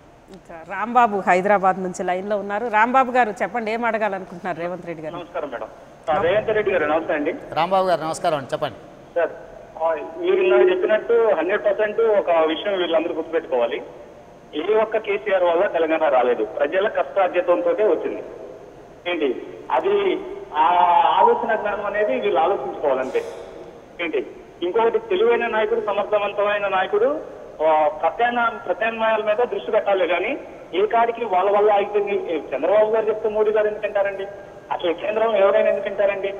ఏంటి ఒకవేళ వాళ్ళు విన్నారా అనుకోండి, కేంద్రం మీద ఆధారపడి బతుకుతున్నారు. ఇప్పుడు మీరేమన్నా లేదు కదా, కేంద్రం మీద డిపెండ్ అయ్యి ఈ రాష్ట్రం నడుపుకుంటారా? లేదు కదా. ప్రత్యామ్నాయం ఏంటి? జనానికి ఇప్పుడు మనం సాధించుకున్న దానిలో ఇప్పుడు ఉన్న వనరులు మనం ఏం చేసుకోవాలి అది ఆలోచించుకోవాలి కానీ ఏ కాడికి చంద్రబాబు గారు ఎలా చేశారు ఇంకా జీవితాంతం అలా నేర్చుతారండి. ఈ గొడవలు ఎప్పుడు తీరుతాయంటే భారతదేశానికి కాశ్మీర్ లో ఒక రాష్ట్రాన్ని, కన్యాకుమారిలో ఒక రాష్ట్రాన్ని పెడితే ఈ రెండు ఆంధ్ర తెలంగాణ అక్కడ చివరిలో ఒకటి ఇక్కడ చివరిలో ఒకటి పెడితే తప్ప వీరి జీవితాంతం రేపు క్షేమ పుట్టిన ఆంధ్ర వాళ్ళే చేశారంటారండి. ఓకే, ఇప్పుడు ఒకటి అంటే వాళ్ళందరూ చెప్పేది కూడా ఏంటంటే రెండు రకాలు. ఒకటి తెలంగాణ రావడం ఇష్టం ఉన్న వాళ్ళు ఇష్టం లేకపోవడం ఒక రకం. ఇష్టం ఉండి తెలంగాణ వచ్చిన తర్వాత కష్టాలు పడుతున్న ప్రజలను కూడా గమనంలోకి తీసుకోవాలి, ప్రభుత్వం పట్టించుకోవాలి. ఈరోజు కేవలము చంద్రశేఖరరావు గారి నిర్లక్ష్యం వల్ల ఈ సమస్యలు వచ్చినాయి. నేను ఒకటే మాట అడుగుతున్నా, రాష్ట్ర విభజన కంటే ముందు కిరణ్ కుమార్ రెడ్డి గారు కర్ర పట్టుకొని చాలా చెప్పిండు కరెంటు గురించి. అప్పుడు ఏం మాట్లాడిండు కేసీఆర్? మనకు ఛత్తీస్గఢ్ నుంచి గోదావరిని అదే అడ్డం ఉంది, అవతల నుంచి యువతలకు ఒక లైన్ గుంజుకుంటే 2.5 నెలల కరెంటు దేవచ్చు అన్నాడు. ప్రభుత్వం వచ్చి 5 నెలలు అయింది. 5 నెలల నుంచి ఎందుకు పోలేదమ్మా ఛత్తీస్గఢ్కు కనీసం పోవడానికి? అది మౌలికమైన అవగాహన మాత్రమే. దానివల్ల విద్యుత్తు రాదు, భవిష్యత్తులో విద్యుత్ ఇచ్చే అవకాశం కూడా లేదు. ఆయన బంధువుల కోసమే అది ఒప్పందం చేసుకోవట్లేదు. తప్పు. ఇప్పుడు కూడా అదే మాట కట్టుబడి ఉన్నా. ఆయన ఒప్పందం ఒప్పందం చేసుకోలే, అవగాహన ఒప్పందం మాత్రమే చేసుకున్నాడు. అవగాహన ఒప్పందం చేసుకున్న తర్వాత ఇంకా ఏ సంస్థ నుంచి అయితే విద్యుత్తు తీసుకుంటామన్నారో ఆ సంస్థ విద్యుత్ ఉత్పత్తి ప్రారంభించలేదు. నెంబర్ 1. నెంబర్ 2, మార్చ్ 2015లోనో ఏప్రిల్ 2015లోనో ఒకవేళ అది ఉత్పత్తి చేస్తే అప్పుడు రేటు ధర అంటే తెలంగాణ రాష్ట్రం ఏ ధరకు కొనుక్కుంటుందో ఇప్పటివరకు నిర్ధారణ కాలే, ఏ ధరకు ఛత్తీస్గఢ్ అమ్ముతుందో ఇంతవరకు నిర్ధారణ కాలే. ఒకవేళ ఇవన్నీ ఒప్పందంలోకి వచ్చి అంటే తెలంగాణ స్టేటు ఎలక్ట్రిసిటీ రెగ్యులేటరీ కమిషన్ ఆమోదించాలి, ఛత్తీస్గఢ్ రెగ్యులేటరీ కమిషన్ ఆమోదించాలి. ఇవన్నీ జరగడానికి మళ్ళీ 6 నెలలు అంటే డిసెంబర్ 2015 వరకు మనకు ఒప్పందాలు, అసలైన ఒప్పందాలు, కొనుగోలు ఒప్పందాలు చేయడానికే జరిగిపోతుంది. అంటే సంవత్సరం మీద 3 నెలలు పడుతుంది దానికి. ఆ తర్వాత ఎందులో తెస్తాడమ్మా? సూట్ కేసులో తెస్తాడా, బ్రీఫ్ కేసులో తెస్తాడా, రైల్లో తెస్తాడా, విమానంలో తెస్తాడా? ఈ విద్యుత్ ఎట్లా తెస్తాడో చెప్పాలి కదా. విద్యుత్తు కొంటున్నా అని ఒప్పందం చేసుకోవడం వల్ల ప్రయోజనం లేదు. విద్యుత్ లైన్లు ఛత్తీస్గఢ్ నుంచి తెలంగాణకి వేయాలంటే ఛత్తీస్గఢ్ నుంచి వార్దా మహారాష్ట్రకి వేయాలి, మహారాష్ట్ర వార్దా నుంచి డిచ్పల్లి నిజామాబాద్లోకి వేయాలి, నిజామాబాద్ డిచ్పల్లి నుంచి మహేశ్వరంలో ఉండే 765 kVA లైన్ వేసుకుంటూ వస్తే మహేశ్వరం గ్రిడ్కు కనెక్ట్ చేస్తే తప్ప తెలంగాణకు విద్యుత్తు సప్లై చేయడానికి కుదరదు. ఇదంతా చేయడానికి కనీసం 30 నెలలు పడుతుంది. ఎప్పుడు పర్యావరణ అనుమతులు, ఫారెస్ట్ అనుమతులు వచ్చిన తర్వాత 30 నెలలు పడుతుంది. గవర్నమెంట్ సిస్టంలో 1.5 year పడుతుంది పర్యావరణ అనుమతులు, అదేవిధంగా ఫారెస్ట్ అనుమతులు రావాలంటే. అంటే ఈరోజు కేసీఆర్ ఏదైతే మభ్య పెడుతున్నాడో ఒప్పందాల ముసుగులో నిజంగా అన్నిటికన్నీ కరెక్ట్గా ప్రతిరోజు 24 గంటలు పనిచేస్తే 4.5 సంవత్సరాలు పడుతుందమ్మా. ఈరోజు నాకు దప్పిక అవుతుంది నీళ్లు తాగాలంటే బాయ్ దవుతా అన్నాడు అంటే ఓడికోడు తలమాసినాడు. ఈరోజు ప్రభుత్వం ఈరోజు రైతులు కరెంటు లేక పంటలు ఎండిపోతున్నాయి, చచ్చిపోతున్నారంటే పక్క రాష్ట్రాలలో ఉన్న విద్యుత్తును కొనుగోలు చేయడానికి నువ్వు ముందుకు రాక ఈరోజు చుట్టుముట్టుతున్న రాష్ట్రాలలో మొత్తం ఎంతైతే విద్యుత్ ఉందో 2000 మెగావాట్లు ఈరోజు ఆంధ్రప్రదేశ్ 23 జిల్లాలు పోయిన సంవత్సరం ఒప్పందం చేసుకున్నారు. అది మే 31, 2015 కంప్లీట్ అవుతుంది. వాటిని కొనుగోలు చేయకుండా కేసీఆర్ గారు క్యాంప్ ఆఫీస్లో కథలు చెప్పుకుంటా షోలే సినిమాలు చంద్రబాబు పీపీఏల రద్దు కారణంగానే ఈ కష్టం వచ్చింది తెలంగాణకి. కరెంట్ చంద్రబాబు నాయుడు గారు రద్దు చేసిన పీపీఏలకు ఇప్పుడు వస్తున్న విద్యుత్కి ఏం సంబంధం లేదు. సమైక్య ఆంధ్రప్రదేశ్లో కూడా విద్యుత్ కష్టాలు ఉన్నాయి కదా, విద్యుత్ కోతలు ఉన్నాయి కదా, లేవా ఆ రోజు? ఈరోజు ఆంధ్రప్రదేశ్లో ఇన్ని మాటలు మాట్లాడుతున్న చంద్రశేఖరరావు గారు తెలంగాణలో అదనంగా విద్యుత్ కొనుగోలుకు 609 కోట్లు ఖర్చు పెడితే అదనంగా విద్యుత్ ఉంది ఆంధ్రప్రదేశ్లో అని చెప్తుంది కదా. అదే చంద్రబాబు నాయుడు గారు పక్క రాష్ట్రాలలో 1499 కోట్లు ఖర్చు పెట్టింది ఇప్పటికి ఇతర రాష్ట్రాల నుంచి కొనుగోలు చేయడానికి. అక్కడ నిజంగానే విద్యుత్ అందుబాటులో ఉంటే 15,000 కోట్ల రూపాయల లోటు బడ్జెట్ ఉన్న ఆంధ్రప్రదేశ్ ప్రభుత్వం విద్యుత్ కొనుగోలు కోసం దాదాపుగా 1,500 కోట్ల రూపాయలు ఖర్చు పెట్టింది. 12,000 కోట్ల మిగులు బడ్జెట్ ఉన్న ఆంధ్రప్రదేశ్ ప్రభుత్వం 609 కోట్లు ఖర్చు పెట్టింది. ఇక్కడనే కేసీఆర్ నిర్లక్ష్యం ఉందా అనేది నేను చెప్తున్నా. నువ్వు గణాంకాలది నీకు సదరన్ గ్రిడ్ ఏదైతే లోడ్ డిస్ట్రిబ్యూషన్ సెంటర్ ఉందో అక్కడి నుంచి మొత్తం వివరాలు దిద్దాం. టోటల్గా ఇప్పటి వరకు జూన్ 18 తారీఖు నుంచి అక్టోబర్ 23 వరకు అధికారికంగా ఉన్న దాంట్లో 14,561 మిలియన్ యూనిట్లు ఉత్పత్తి చేస్తే అందులో 56% 56 కాదు 56 మీద 2% ఎక్కువ, దాదాపుగా 58% తెలంగాణ రాష్ట్రం ఉపయోగించుకున్నది. సీమాంధ్రకు రావాల్సిన, ఆంధ్రప్రదేశ్ ప్రభుత్వానికి రావాల్సిన 46% వాటా కూడా సీమాంధ్ర ఉపయోగించుకోలేకపోయింది. కాబట్టి ఈరోజు చంద్రబాబు నాయుడు గారు మెగ్నానిమిటీతో ఆంధ్రప్రదేశ్కి వదిలేస్తే కూడా చంద్రశేఖరరావు గారు తన అసమర్థతను కప్పిపుచ్చుకోవడానికి, తన నిర్లక్ష్యాన్ని కప్పిపుచ్చుకోవడానికి చంద్రబాబు నాయుడు గారి మీద ఆరోపణలు చేస్తున్నారు. నేను ఇంకొక మాట చెప్తున్నా, చంద్రబాబు నాయుడు గారు పీపీఎల్ రద్దు చేసినా, ఇంకోటి రద్దు చేసినా, ఏది చేయాలన్నా ఆంధ్రప్రదేశ్ ప్రభుత్వం ఏది చేయాలన్నా చట్టపరిధికి లోపడే చేయాలి కదా. నిజంగా చంద్రబాబు నాయుడు గారు చట్టాలను ఉల్లంఘిస్తే కేంద్ర ప్రభుత్వం ఉంది ఫిర్యాదు చేసుకోవడానికి, ట్రిబ్యునల్స్ ఉన్నాయి ఫిర్యాదు చేసుకోవడానికి. ఈ రెండు కాకపోతే మనకు సుప్రీంకోర్టు ఉంది. సుప్రీంకోర్టులో నువ్వు పిటిషన్ ఎందుకు వేయవు? మేమందరం సహకరిస్తామని చెప్పినాం. మేమేం అడిగినాము? అన్ని పార్టీలు అడిగినాం. నువ్వు అఖిలపక్ష సమావేశాన్ని ఏర్పాటు చేయి, వైట్ పేపర్ రిలీజ్ చేయి, అందరి ముందర పెట్టు. నిజంగానే చంద్రబాబు నాయుడు తెలంగాణకు అన్యాయం చేస్తున్నాడు అంటే మనం అందరం కలిసికట్టుగా పోరాటం చేద్దామని మేమే ప్రతిపాదన ముందుకు తెచ్చినాం. చంద్రశేఖరరావు గారు చెప్తున్నది నిజమే అయితే మా ఒక్కరి మీద కోపం ఉండొచ్చు. సిపిఐ, సిపిఎం, బీజేపీ, ఎంఐఎం మిగతా రాజకీయ పార్టీలను అన్నిటిని ఎందుకు పక్కన పెడుతుండు? తెలుగుదేశం పార్టీని పక్కన పెట్టు. కాంగ్రెస్ అయితే తెలంగాణ ఇచ్చిన కాంగ్రెసే కదా. కాంగ్రెస్తో నీకు ఎప్పుడు సోనియా గాంధీ వాళ్ళు హాట్లైన్లో మేము మాట్లాడుకుంటామని చెప్పిండు కదా. ఈరోజు కాంగ్రెస్ వాళ్ళందరూ ఆయనకు మద్దతే పలుకుతారు కదా, ఎంఐఎం పలుకుతుంది కదా, వైఎస్ఆర్ పార్టీ పలుకుతుంది కదా ఆయనకే మద్దతు. మేము ఒక్కరం వ్యతిరేకించి ఉండొచ్చు, మేము ఒక్కరం చంద్రబాబు నాయుడు చేతిలో మేము పనిచేస్తుండొచ్చు. మిగతా అన్ని రాజకీయ పార్టీలు అయితే తెలంగాణ ప్రజల కోసం పనిచేస్తున్నాయి కదా. మమ్మల్ని తప్ప మిగతా అందరినీ పిలిచేది ఉండే. ఒకవేళ మా మీద నీకు ద్వేషం ఉంటే, మమ్మల్ని మీరు వ్యతిరేకిస్తే మమ్మల్ని పక్కన పెట్టండి. మిగతా 5 రాజకీయ పార్టీలు ప్రాతినిధ్యం ఉంది ఈరోజు శాసనసభలో ప్రాతినిధ్యం ఉన్న వైఎస్ఆర్ పార్టీ కానీ, సిపిఐ పార్టీ కానీ, సిపిఎం పార్టీ కానీ, అదేవిధంగా కాంగ్రెస్ పార్టీ కానీ, టీఆర్ఎస్ కానీ, ఎంఐఎం కానీ 6 పార్టీలు కూర్చొని తెలంగాణకి ఇంత అన్యాయం జరుగుతుంటే ఎందుకు అఖిలపక్ష సమావేశాన్ని ఏర్పాటు చేయాలి చంద్రశేఖరరావు గారు? కాబట్టి చంద్రశేఖరరావు గారు 100% అబద్ధాల ప్రాతిపదికన, మాయ మాటల ప్రాతిపదికన తెలంగాణ ప్రజల్ని మభ్యపెట్టాలని చూస్తున్నాడు. దాన్నే మేము బహిర్గతం చేయడానికి ముందుకొచ్చి మాట్లాడుతున్నాం. రేవంత్ రెడ్డి గారు నాగరాజు కరీంనగర్ నుంచి లైన్లో ఉన్నారు. నాగరాజు గారు చెప్పండి. నమస్తే నమస్తే నారాజ్ అన్న. మీ మాటలు గొప్పగా ఉంటాయి, మీ మాటలు మీ ఎప్పటి నుంచి ఇలా ఉంటున్నామన్నా.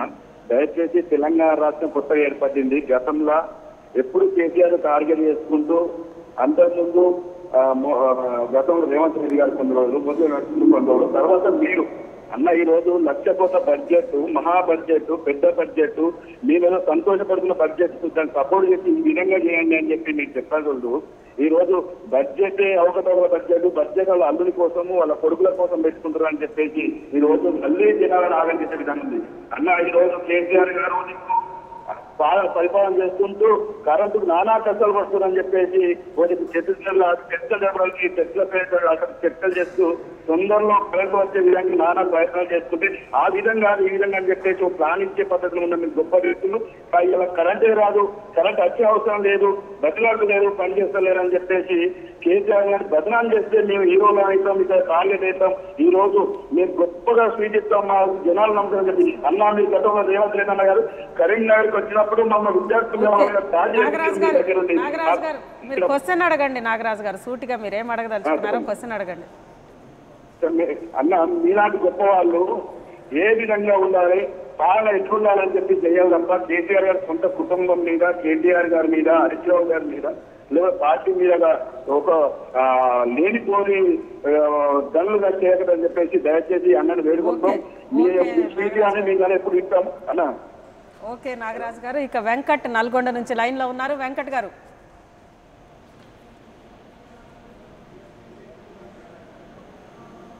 వెంకట్ నల్గొండ నుంచి చెప్పండి. వెంకట్ గారు గుడ్ ఈవినింగ్ వెంకట్, చెప్పండి. సార్ మీరు మంచి లీడర్ సార్ మీరు. సార్ చెప్పు వెంకట్, వింటున్నా చెప్పండి. తగ్గించండి వెంకట్ గారు. మీరు మంచి లీడర్ సార్. మీరు టీఆర్ఎస్ ఆపోజిషన్ పార్టీ పెట్టి అవును మీరు కొత్త సార్ టీఆర్ఎస్ డెవలప్ చేయాలంటారు కదా.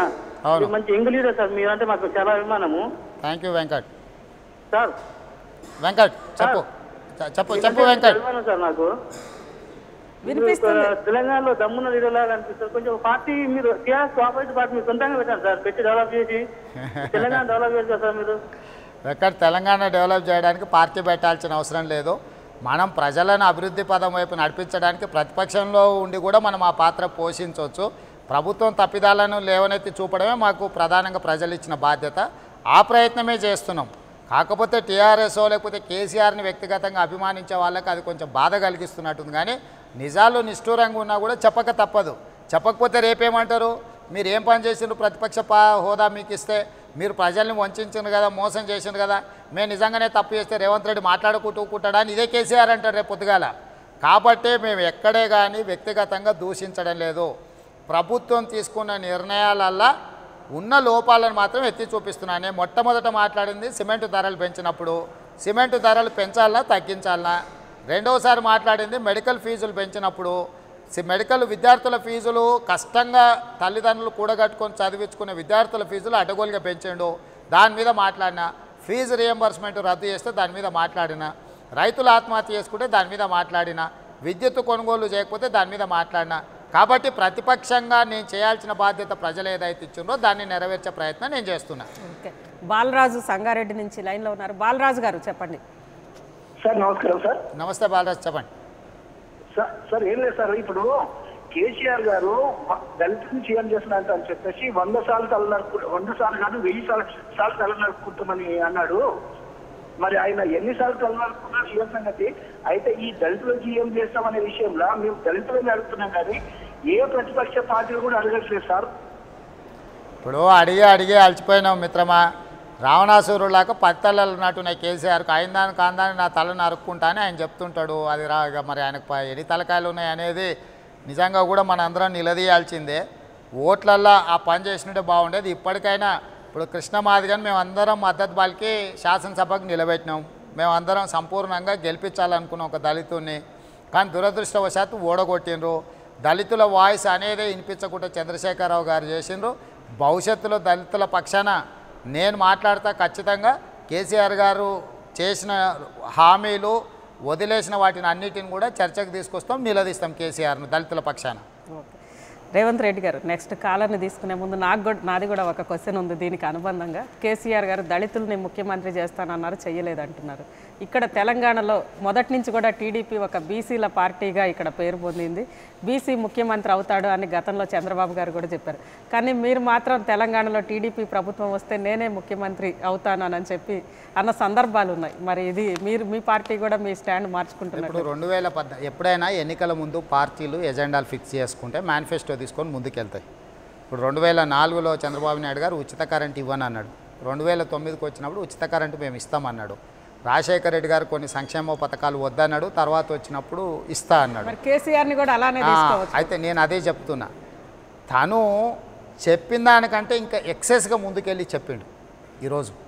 మేము అందుకే చెప్తున్నాం, చెప్పేటప్పుడు నీకు విధి లేని పరిస్థితి వస్తే నువ్వు చెప్పు ప్రజలకు, ప్రజల దగ్గరికి మ్యాండేట్ తీసుకొని పోతాం. ఇదే మా మేనిఫెస్టో, దీని ప్రకారం మేము వెళ్ళాలనుకుంటున్నాం. తెలుగుదేశం పార్టీ రేవంత్ రెడ్డిని ముఖ్యమంత్రిని చేస్తా అని చెప్పలే. రేవంత్ రెడ్డి అనుకుంటున్నాడు ఒకవేళ అవకాశం వస్తే ముఖ్యమంత్రి కావాలని. తెలుగుదేశం పార్టీ అధికారంలోకి వస్తే బలహీన వర్గాల వ్యక్తిని ముఖ్యమంత్రిని చేయొచ్చు. ఈరోజు పార్టీ అధ్యక్షుడిని చేసిన మేల్రామ్న గారిని చేయలేదా మేము? మా పార్టీ అధ్యక్షుడు బలహీన వర్గాల నుంచి ఉన్నప్పుడు ఎప్పుడు అన్ని మాటలు కూడా నిలబెట్టుకుంటాం. అంటే నేనేమంటున్నానంటే ఎన్నికల దగ్గరికి వెళ్ళేటప్పుడు ప్రజలకు స్పష్టంగా ఇగో ఈ పని చేస్తామని చెప్పి ఎన్నికల మేనిఫెస్టో తీసుకెళ్ళి ప్రజల దగ్గరికి వెళ్తాం. ప్రజలు ఆ మేనిఫెస్టోను ఆమోదిస్తే ఓట్లు వేస్తారు, మేనిఫెస్టోని తిరస్కరిస్తే ఓడగొడతారు. కాబట్టి ఇప్పుడు బీసీలను ముఖ్యమంత్రిని చేస్తామనేది 2014 ఎన్నికలలో మేము అందరం కలిసి ముందుకెళ్ళాం. దాంట్లో మిశ్రమ ఫలితాలు వచ్చినాయి. కొంత ఆనందం ఉంది, కొంత బాధ ఉంది.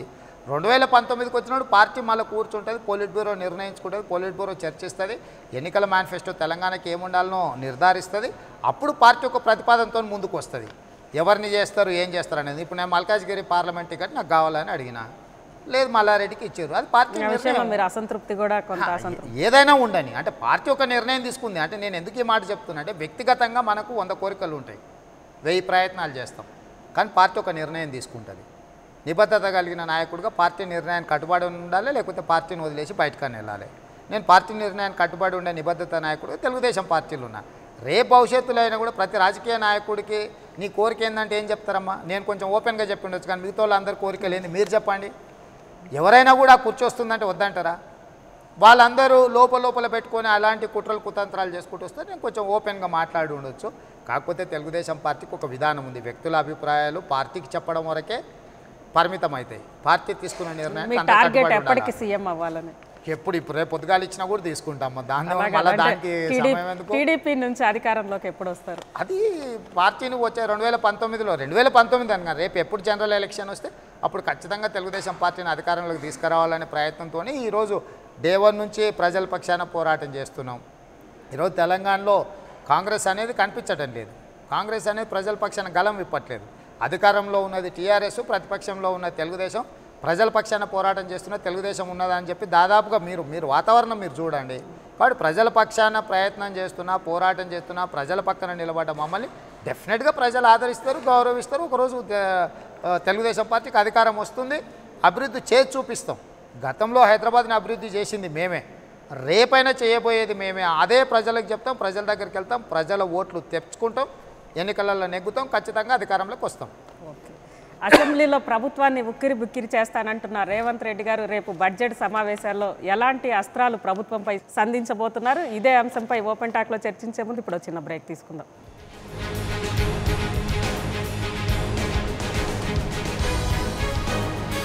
Welcome back. ముందుగా ప్రసాద్ హైదరాబాద్ నుంచి లైన్లో ఉన్నారు. చెప్పండి ప్రసాద్, రేవంత్ రెడ్డి గారిని ఏం అడగాలనుకుంటున్నారు? సార్ రేవంత్ రెడ్డి గారు నమస్కారం అండి. అజిత్ గారు మీకు నమస్కారం మేడం. నమస్తే ప్రసాద్ గారు, చెప్పండి. సార్ మీరు చాలా డైనమిక్తో మీరు బాగా చాలా మంచిగా మాట్లాడతారు. మీరు ప్రజా సమస్యల మీద బాగా మాట్లాడతారు. నేను ఏ పార్టీకి చెందవాడిని సార్, నేను యాక్చువల్గా ఒక కార్మికుడిని. అయితే మిమ్మల్ని క్వశ్చన్ అడుగుతున్నాను. యాక్చువల్గా మీరు మల్కాజ్గిరి వస్తుంది, మల్కాజ్గిరి నుంచి మిమ్మల్ని చంద్రబాబు మీ పేరు వచ్చినప్పుడు మేము చాలా సంతోషంగా ఫీల్ అయ్యాము. ఒక డైనమిక్ లేదు మాకు వస్తుందని చెప్పేసి అనుకున్నాము. కానీ మీకు చాలా అన్యాయం జరిగింది. మీకు ఈ విషయం నాకు ఇప్పటికీ చాలా బాగా అనిపిస్తుంది. పైపులు ఉన్నాయనిపిస్తుంది. మీకు చంద్రబాబు నాయుడు అన్యాయం చేశాడని చెప్పేసి నేను ఒక సామాన్యుడిగా ఫీల్ అవుతున్నాను, మీ అభిమానిగా ఫీల్ అవుతున్నాను. తర్వాత ఇంకొక విషయం చెప్పగలుగుతున్నాను ఏంటంటే సార్, నేను ఇంకా ఈ కరెంటు విషయం ఇది కాకుండా మీకు తెలిసే ఉంటుంది ఆల్రెడీ కేంద్ర ప్రభుత్వం సంస్థలను 6 సంవత్సరాలు మూసేయాలని చెప్పేసి ముఖ్యమంత్రి పిచ్చయ్య గారు నిర్ణయం ప్రకటించడం సెప్టెంబర్ నెలలో జరిగింది. అందులో మన హైదరాబాద్ లో ఉన్నటువంటి HMT బేరింగ్స్, అది కూడా మా మల్కాజ్గిరి నియోజకవర్గంలో ఉంది. HMT బేరింగ్స్ మరియు HCL, అది కూడా మల్కాజ్గిరిలో ఉంది. ఈ రెండింటినీ కూడా మూసేయాలని చెప్పేస్తే ఇంకో దురదృష్టకరమైన విషయం ఏంటంటే ఈ HMT బేరింగ్స్ కి ఎంపీ వినోద్ కుమార్ గారు అధ్యక్షుడిగా ఉన్నారు. మరి ఇంతవరకు వాళ్ళు ఏదైనటువంటి చేయట్లేదు. వీళ్ళేమన్నారు, మన తెలంగాణలో ఒక్క పరిశ్రమలో మేము మూతపడేయము, ఏం చేయము, అన్ని మన నిజాంశం కూడా మూసేసిన ఆంధ్రాలో అన్నీ చెప్పండి సార్, అన్నీ చెప్పిండ్రు. మరి వచ్చింది కదా, ఏం చేస్తారు ఇంతవరకు? ఏం చేస్తున్నారు? ఆయన ఎంపీగా ఉంది, పెద్ద ఎంపీగా ఉంది. ఆయన ఇండస్ట్రీలో మూసేయమని చెప్పి కేంద్ర మంత్రి చెప్తే ఈయనేం చేస్తున్నారు సార్? ఇలా ఇప్పుడు ఒకటి ప్రసాద్ గారు ఆవేదన చెందినా ఎవరు చెందినా ప్రభుత్వం సమర్థవంతంగా పనిచేయట్లేదు. ఇచ్చిన హామీలు వేరు, చేస్తున్న పనులు వేరు. ప్రభుత్వం సరైన దిశగా పనిచేస్తే కొన్ని సమస్యలు పరిష్కారం అవుతాయనే దీంట్లోనే మాట్లాడుతున్నారు. కాబట్టే ప్రభుత్వం మీద ఒత్తిడి తీసుకొస్తున్నారు. ఎందుకంటే రాష్ట్ర ప్రభుత్వమే ఏమంటుందంటే ఇప్పుడు మనకు ప్రజల పక్షాన శాసనసభలో మన అవసరం ఉందని ఇప్పుడు అనుకోవచ్చు. అంతకుముందు మనం పార్లమెంటుకు పోతే బాగుంటుంది అనుకున్నాం. ఇప్పుడు పార్లమెంటులో ప్రభుత్వమే మేము భాగస్వామ్యం కాబట్టి మాట్లాడడానికి కొంత అంటే ప్రజల పక్షాన ఎక్కువ మాట్లాడడానికి ఉండదు. అవసరం ఇప్పుడు అనిపిస్తుంది. ఆ రోజులో అప్పుడు అట్లా అనిపించింది. ఇప్పుడు కనీసం ప్రధానమైన పాత్ర శాసనసభలో పోషించి ప్రభుత్వాన్ని నిలదీస్తే కొంత ప్రజలకు ప్రయోజనం ఉంటుంది కదా. సమస్యలు లేవనెత్తడం వల్ల ప్రభుత్వం మీద ఒత్తిడి వస్తే కొంత ప్రజలకు ఉపయోగం ఉంటుంది. కాబట్టి సరే అవకాశం ఇట్లా వచ్చింది అనుకుంటున్నాం. దాన్ని జరిగిపోయిన దాని మీద మనం చర్చించడానికి కానీ చెప్పుకోవడానికి ఏం లేదు. ఏ పాత్ర అయితే మనకి ఇచ్చిండ్రో దాన్ని పూర్తి స్థాయిలో పోషించి పూర్తి స్థాయిలో దానికి న్యాయం చేయాల్సిన బాధ్యత నా మీద ఉన్నది. నేను ఖచ్చితంగా ప్రయత్నం చేస్తా. వ్యక్తిగతంగా ఒత్తిడి చేసినా, కేసులు పెట్టినా నేనేం వెనకకు పోయేటోని కాదు.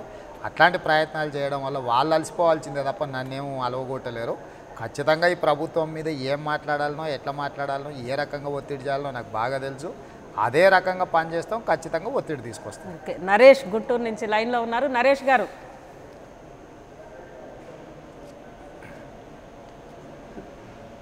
ఓకే సార్, రామారావు మిర్యాలగూడ నుంచి లైన్లో ఉన్నారు. రామారావు గారు చెప్పండి. నమస్తే మేడం. చెప్పండి రామారావు గారు. నమస్తే నమస్తే సార్. నమస్తే నమస్తే రామారావు గారు చెప్పండి చెప్పండి. రేణు గారు, నేను మిర్యాల నుంచి మాట్లాడుతున్నాను కదా. వినిపిస్తుంది. మీరేంటి మరి చాలా సార్. మీరంటే చాలా అభిమానం. ఓకే థ్యాంక్ యూ రామారావు గారు.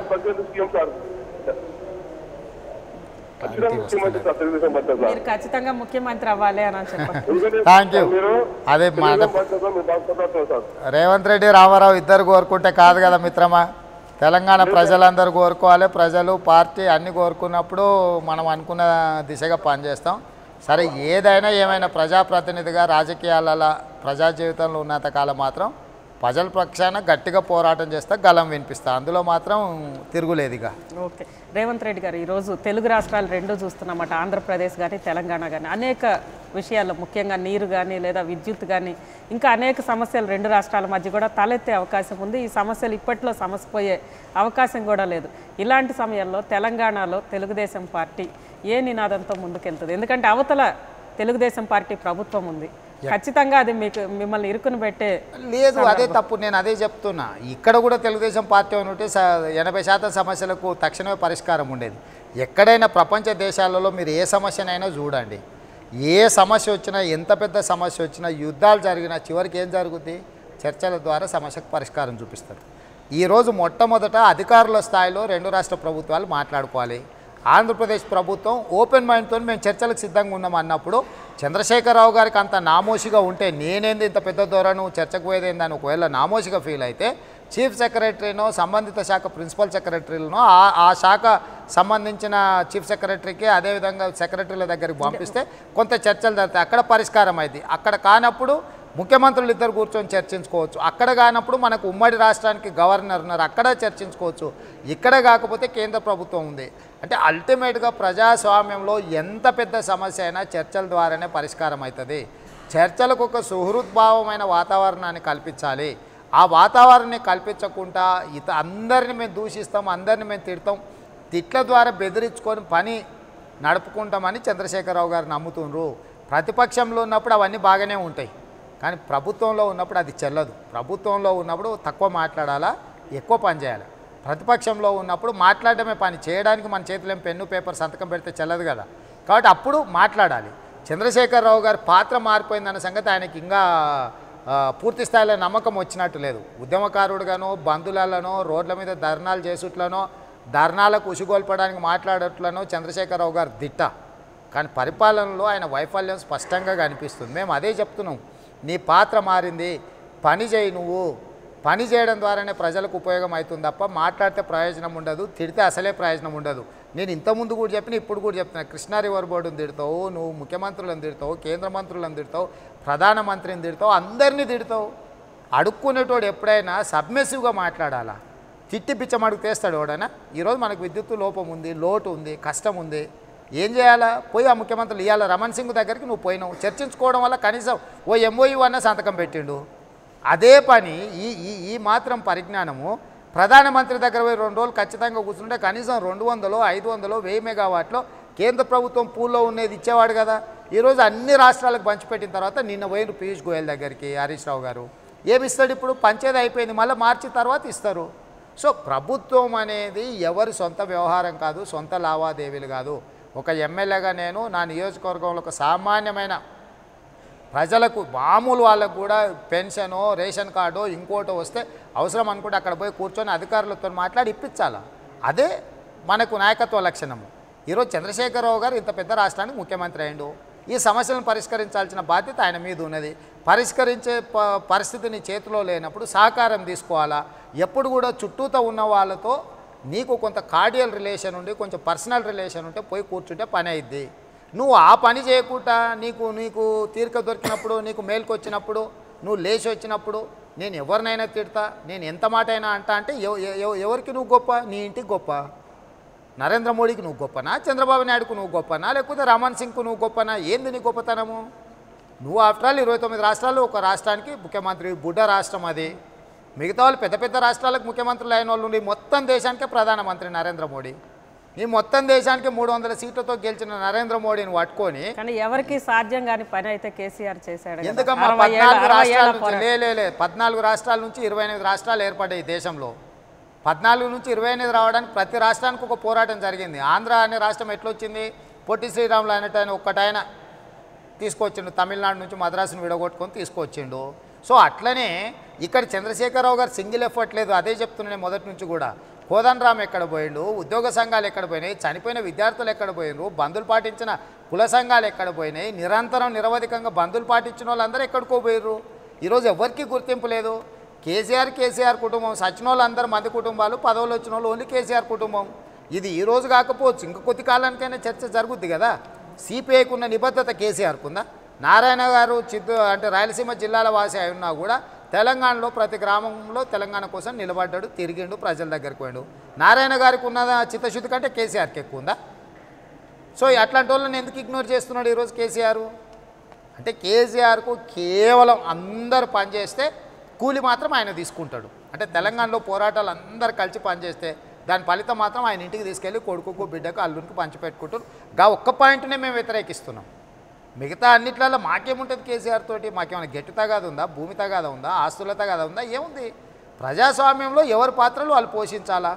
ప్రభుత్వంలో తప్పిదాలు జరిగినప్పుడు ప్రతిపక్షంగా మేము లేవనెత్తాలి, విమర్శించాలి, సూచించాలి, సూటిగా చెప్పాలి, అవసరమైతే ఖచ్చితంగా నిక్కచ్చిగా కూడా చెప్పాల్సి వస్తుంది. మేము నిక్కచ్చిగా చెప్పే ప్రయత్నం చేస్తున్నాం.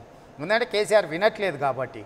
కేసీఆర్ లేవనెత్తినప్పుడు అఖిలపక్ష సమావేశాన్ని ఏర్పాటు చేసి అన్ని పార్టీలను పిలిచి దిస్ ఇస్ ద ఫ్యాక్ట్స్ అని పెట్టుకుంటే ఇంత దూరమే రాదు కదా. రేవంత్ రెడ్డి గారు నాలయ్య ఖమ్మం నుంచి చాలాసేపటి నుంచి లైన్లో ఉన్నారు. చెప్పండి నాలయ్య గారు.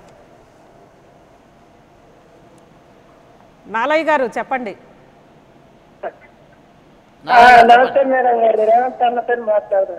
చెప్పండి. నమస్తే నమస్తే నాలయ్య గారు చెప్పండి.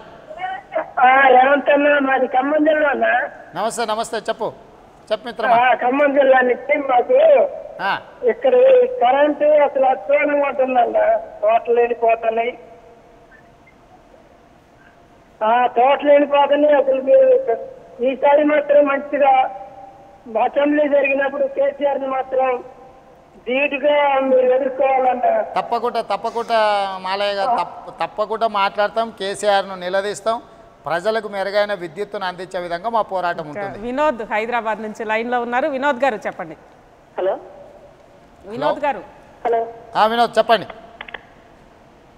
హలో హలో రేవంత్ రెడ్డి అన్న. వినోద్ చెప్పు. నా పేరు వినోద్ అన్న. చెప్పు వినోద్. నేను భద్రాచలం, ఖమ్మం డిస్ట్రిక్ట్ భద్రాచలం ఉన్నా. మాది దోలవరం ముంపు ప్రాంతాల్లో ఒక వన్ ఆఫ్ ద మెంబర్ అన్నా నేను. అవునా? చెప్పు వినోద్. అవునా? మీ ద్వారా నేను కేసీఆర్ గారిని అడగాల్సిన 3 విషయాలు అన్నా. చెప్పు. మా ప్రాంతాల గురించి ఆయన ఒపీనియన్ ఏంటో మీరు మా ద్వారా మీరు అడగాలన్నా. తప్పకుండా మాట్లాడతా వినోద్, తప్పకుండా మాట్లాడతా. చెప్పు.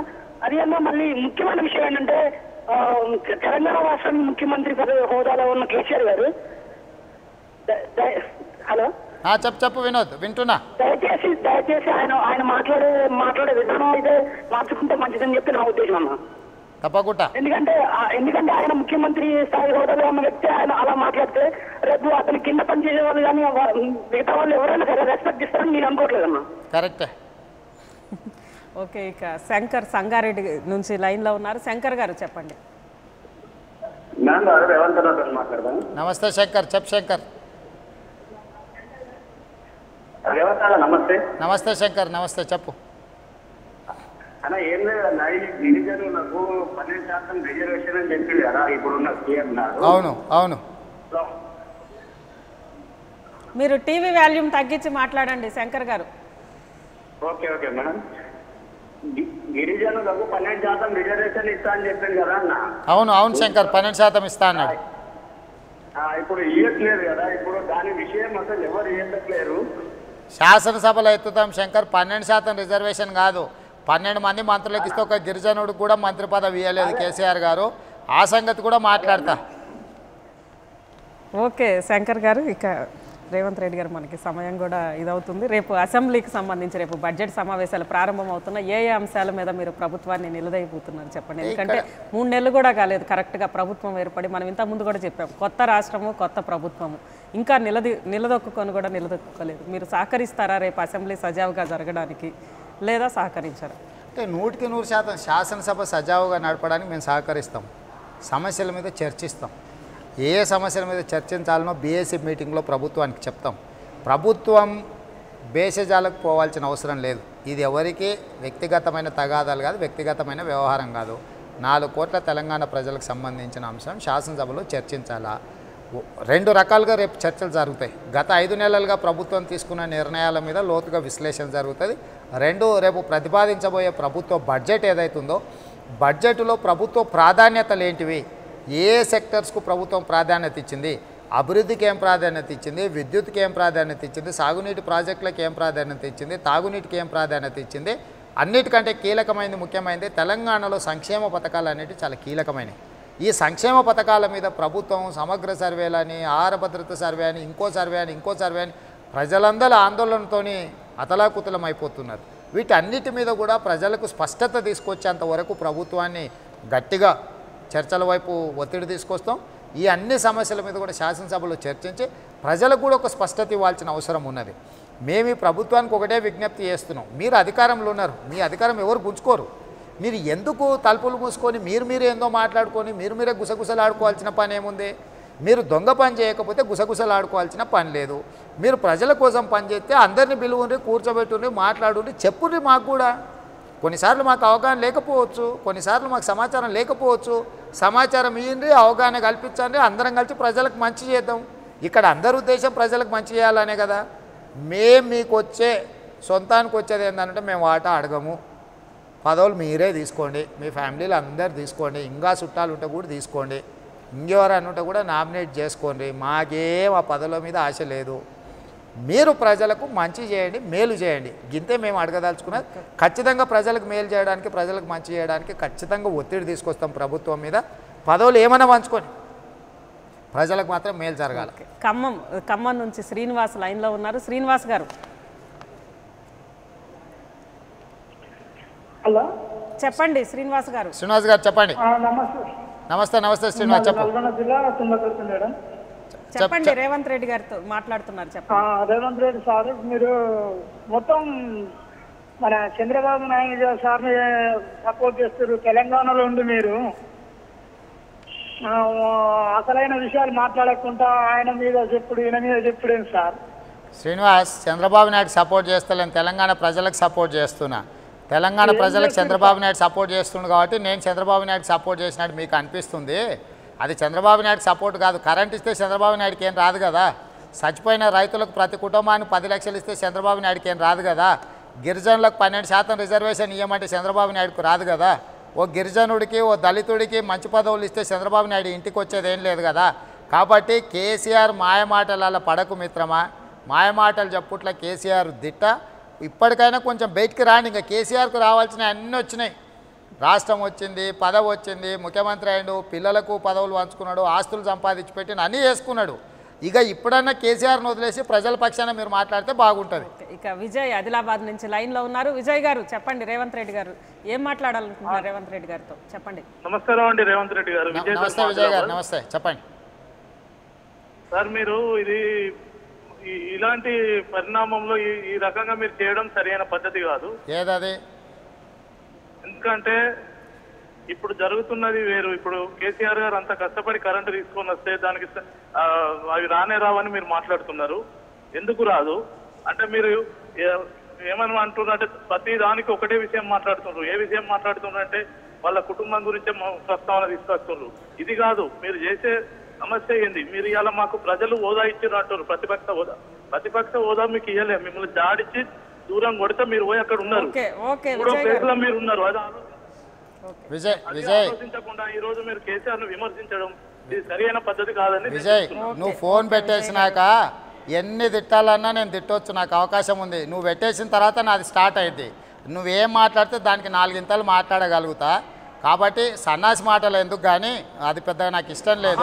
ఒక్కటే మాట చెప్పదలుచుకున్నా, అట్లయినా ఇట్లయినా ఒకటే అబ్బా. నువ్వు పోయి కేసీఆర్ కూడిగం చేస్తా అంటే నాకేం అభ్యంతరం లేదు. రోజు పోయి ఆయన ఇంట్లో అంట్లు తోముకో, నాకేం చేసేది ఉంది. ఈరోజు కేసీఆర్ ఏదైతే ఛత్తీస్గఢ్ పోయి విద్యుత్ తెస్తా అంటున్నానో ఎన్నడు తెస్తాడో చెప్పమను, ఎట్లా తెస్తాడో చెప్పమను.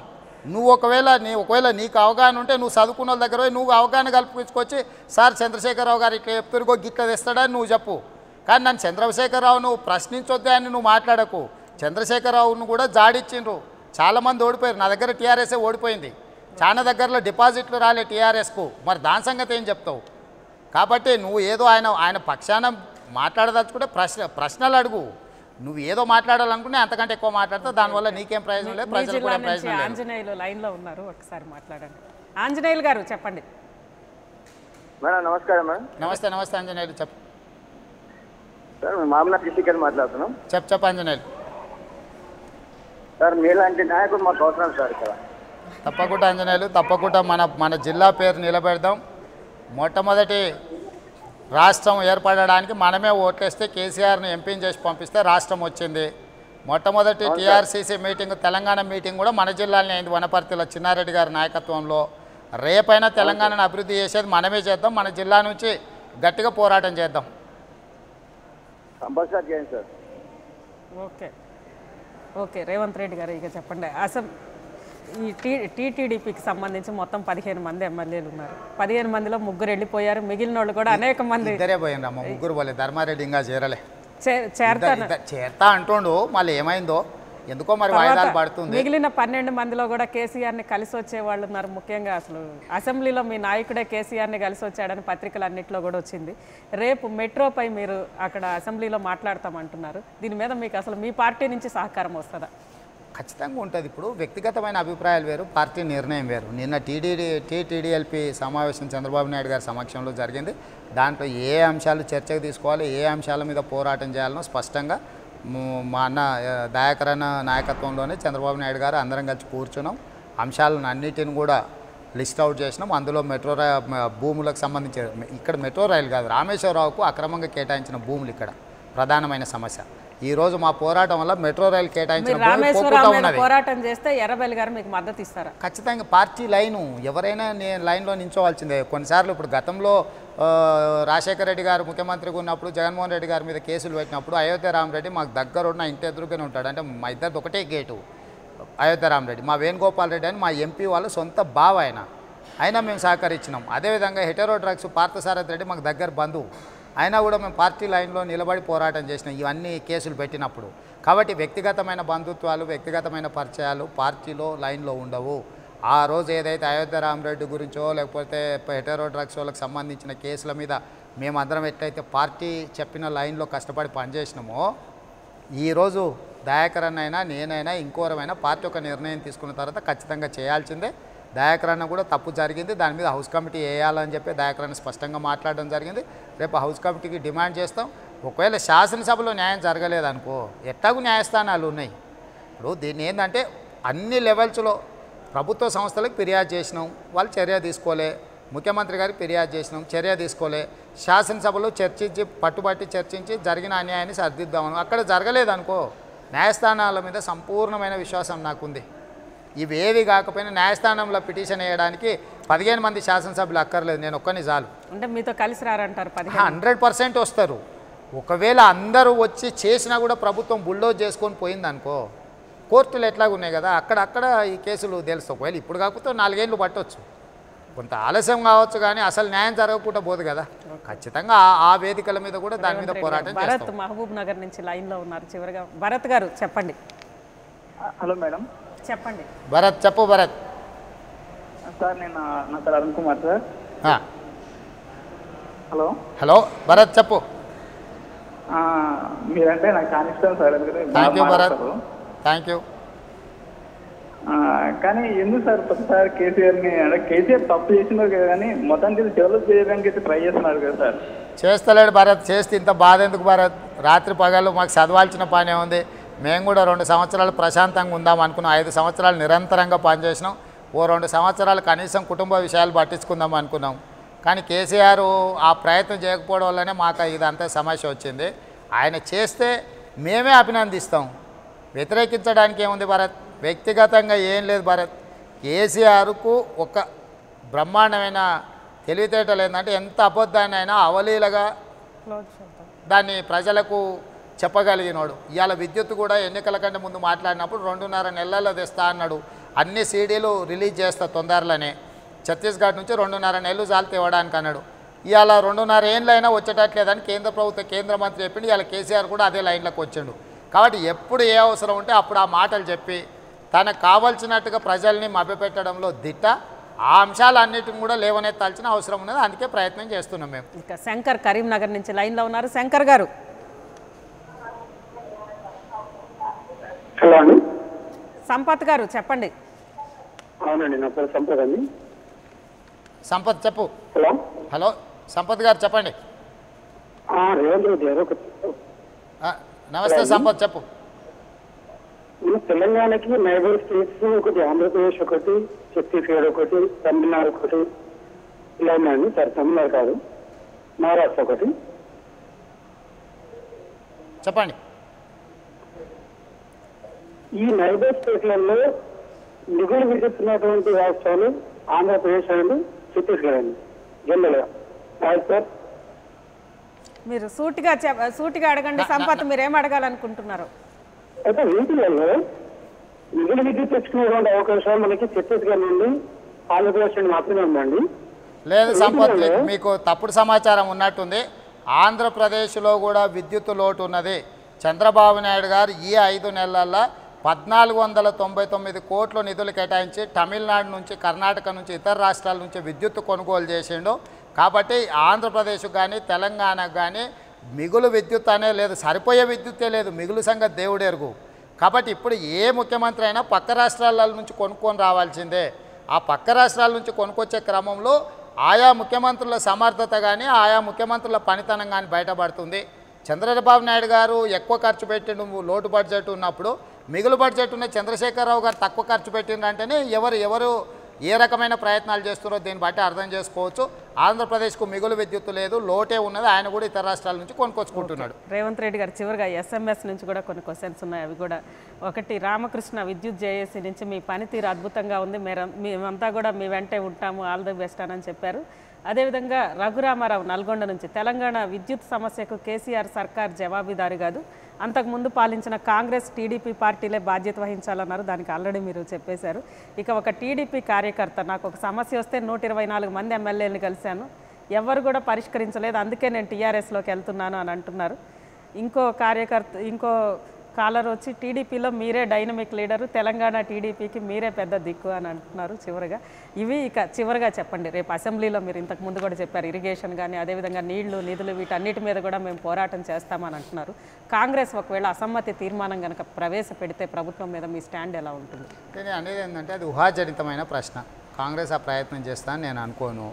This is too early to say something and this is too early to అంటే అవిశ్వాస తీర్మానం పెట్టడం ఇలాంటివి అనేటివి కూడా ఇప్పుడు ఏం పెద్దగా ప్రయోజనం ఉండేది కదా. అవిశ్వాస తీర్మానం పెట్టడం వల్ల సమస్యలు చర్చకు వస్తాయి తప్పితే ప్రభుత్వం ఏం పడిపోయే పరిస్థితి లేదు. ఎప్పుడు ఉంటుందంటే ఇప్పుడు హరీష్కు కేటీఆర్కి ఏదైతే అంతర్గతంగా కుమ్ములాటలు ఉన్నాయో రావాలని మీరు కోరుకుంటున్నారు. లేదు అంటే మామూలుగా అందరు మీకు అందరికి కూడా తెలుసు కదా. మేము చెప్పేదే ఉంది, ఒక అధికారికి హరీష్ పోస్టింగ్ ఏమంటే కేటీఆర్ వద్దంటుండని, కేటీఆర్ ఏమంటే ఇప్పుడు అన్ని శాఖలలో పోస్టులు ఖాళీగా ఉంటున్నాయి. ఇప్పుడు మీకు ఏపీ జెన్కో అంటే తెలంగాణ జెన్కో ఉంది, రిటైర్ అధికారిని తీసుకొచ్చారు, అక్కడ ఐఏఎస్ ఉండాల్సింది ఏలే. ట్రాన్స్కో ఉంది, అధికారిని ఏలే. సిపిడిఎల్ ఉంది, సెంట్రల్ పవర్ డిస్ట్రిబ్యూషన్, అధికారులను నియమించుకోలే. ఎన్పిసిపిడిఎల్ ఉంది, వరంగల్, అధికారులను నియమించుకోలే. చాలా శాఖలలో అధికారులను ఎందుకు నియమించుకోలేకపోతున్నారు అంటే ప్రైవేట్గా చెప్తున్నది. అంతే, ఎంతవరకు వాటిని మనం నమ్మొచ్చో నమ్మకూడదో నాకు కూడా తెలియదు. అవి పూర్తి స్థాయిలో అయితే బయటకు వస్తలేవు, లోపల జరుగుతుంది అంటారు. హరీష్కు కేటీఆర్కు అసలు పొసగడం లేదు, వ్యవహారం అంతా కూడా గందరగోళంగా ఉన్నది ఇది అంటారు. అప్పుడుగిన ఒకవేళ ఆ పార్టీలో ఏదైనా అనుకోని పరిణామాలు వేగంగా పరిణమిస్తే మీ మద్దతు ఎటు ఉంటుంది? అప్పుడు అదే చెప్తున్నా, ఎవరు ఎటువైపు ఉంటారు, ఎవరు ఏం చేస్తారు అనే దాన్ని మీరు ఎటువైపు ఉంటారు. అందుకే చెప్తున్నా, ఎవరు ఏ చీలిక తీసుకొస్తారు. ఇప్పుడు కేసీఆర్ ఎవరి వైపు ఉంటాడు, ప్రభుత్వం ఎవరి వైపు ఉంటుంది, మిగతా పార్టీలు ఎవరి వైపు ఉంటాయి, నెంబర్ గేమ్ ఎట్లుంటుంది, హరీష్ కేటీఆర్ మధ్యలో వచ్చిన విభేదాలను చంద్రశేఖరరావు గారు కూర్చోబెట్టి పరిష్కరిస్తాడా, లేకపోతే అవి పెరిగి పెద్దవై ఆ పార్టీలో చీలికకు దారితీస్తుందా?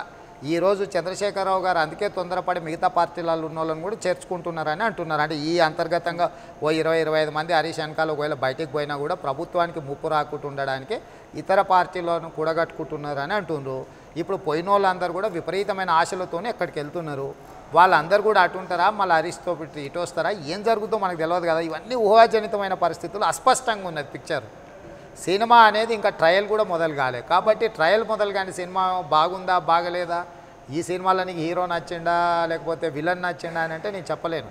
ఇంకా సినిమా ఇంకా జరగాల్సింది. హీరోగా మీరు ఎవరిని చూస్తున్నారా? టైటిల్స్ అంటే ఒక్క విషయంలో మాత్రం నేను ఒక్క మాట చెప్పగలుగుతా. కేటీఆర్ కేసీఆర్ కంటే కూడా పరిపాలనలో కానీ ప్రజా సమస్యల పరిష్కారంలో హరీష్ మాత్రం వాళ్ళిద్దరి మీద మెరుగు. ఈరోజు కేసీఆర్ చేతగాకపోవడం వల్లనే విద్యుత్ శాఖను హరీష్కి అప్పచెప్పిండు.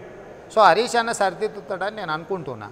ఎందుకంటే ఇప్పటివరకు కేసీఆర్ ప్రయత్నం చేసిండు ఆ శాఖను ఏదో కొలిక్కి తీసుకొద్దామని. కేసీఆర్ వల్ల కాలేదు. ఇప్పుడు ఆ శాఖను హరీష్ రావు గారికి అప్పచెప్తున్నాడు. హరీష్ రావు గారు తన సమర్థతతో కొంచెం పట్టాలు ఎక్కించిండు అనుకో విద్యుత్ శాఖను, డెఫినెట్గా హరీష్ రావు గారు కొంచెం మెరుగుంటాడని అనుకుంటున్నాను. ఎందుకంటే సిద్దిపేటలో హరీష్ మీద కేసీఆర్ గారిపై నిలబడ్డా కూడా గెలిచే పరిస్థితి లేదు. అభివృద్ధి చేశాడన్న పేరు ప్రజలతోనైతే మమేకమై ఉంటున్నాడు. ఎవరన్నా ఏదైనా సమస్యలు చెప్తే కనీసం స్పందిస్తున్నాడు అని చెప్తున్నారు. సో చూస్తున్నాం. మామూలుగా ఆయన అప్రోచ్ కూడా కొంచెం ప్రజలకు కొంత పర్వాలేని విధంగా ఉంటుంది. నిరంతరం ప్రజలలో ఉంటున్నాడు.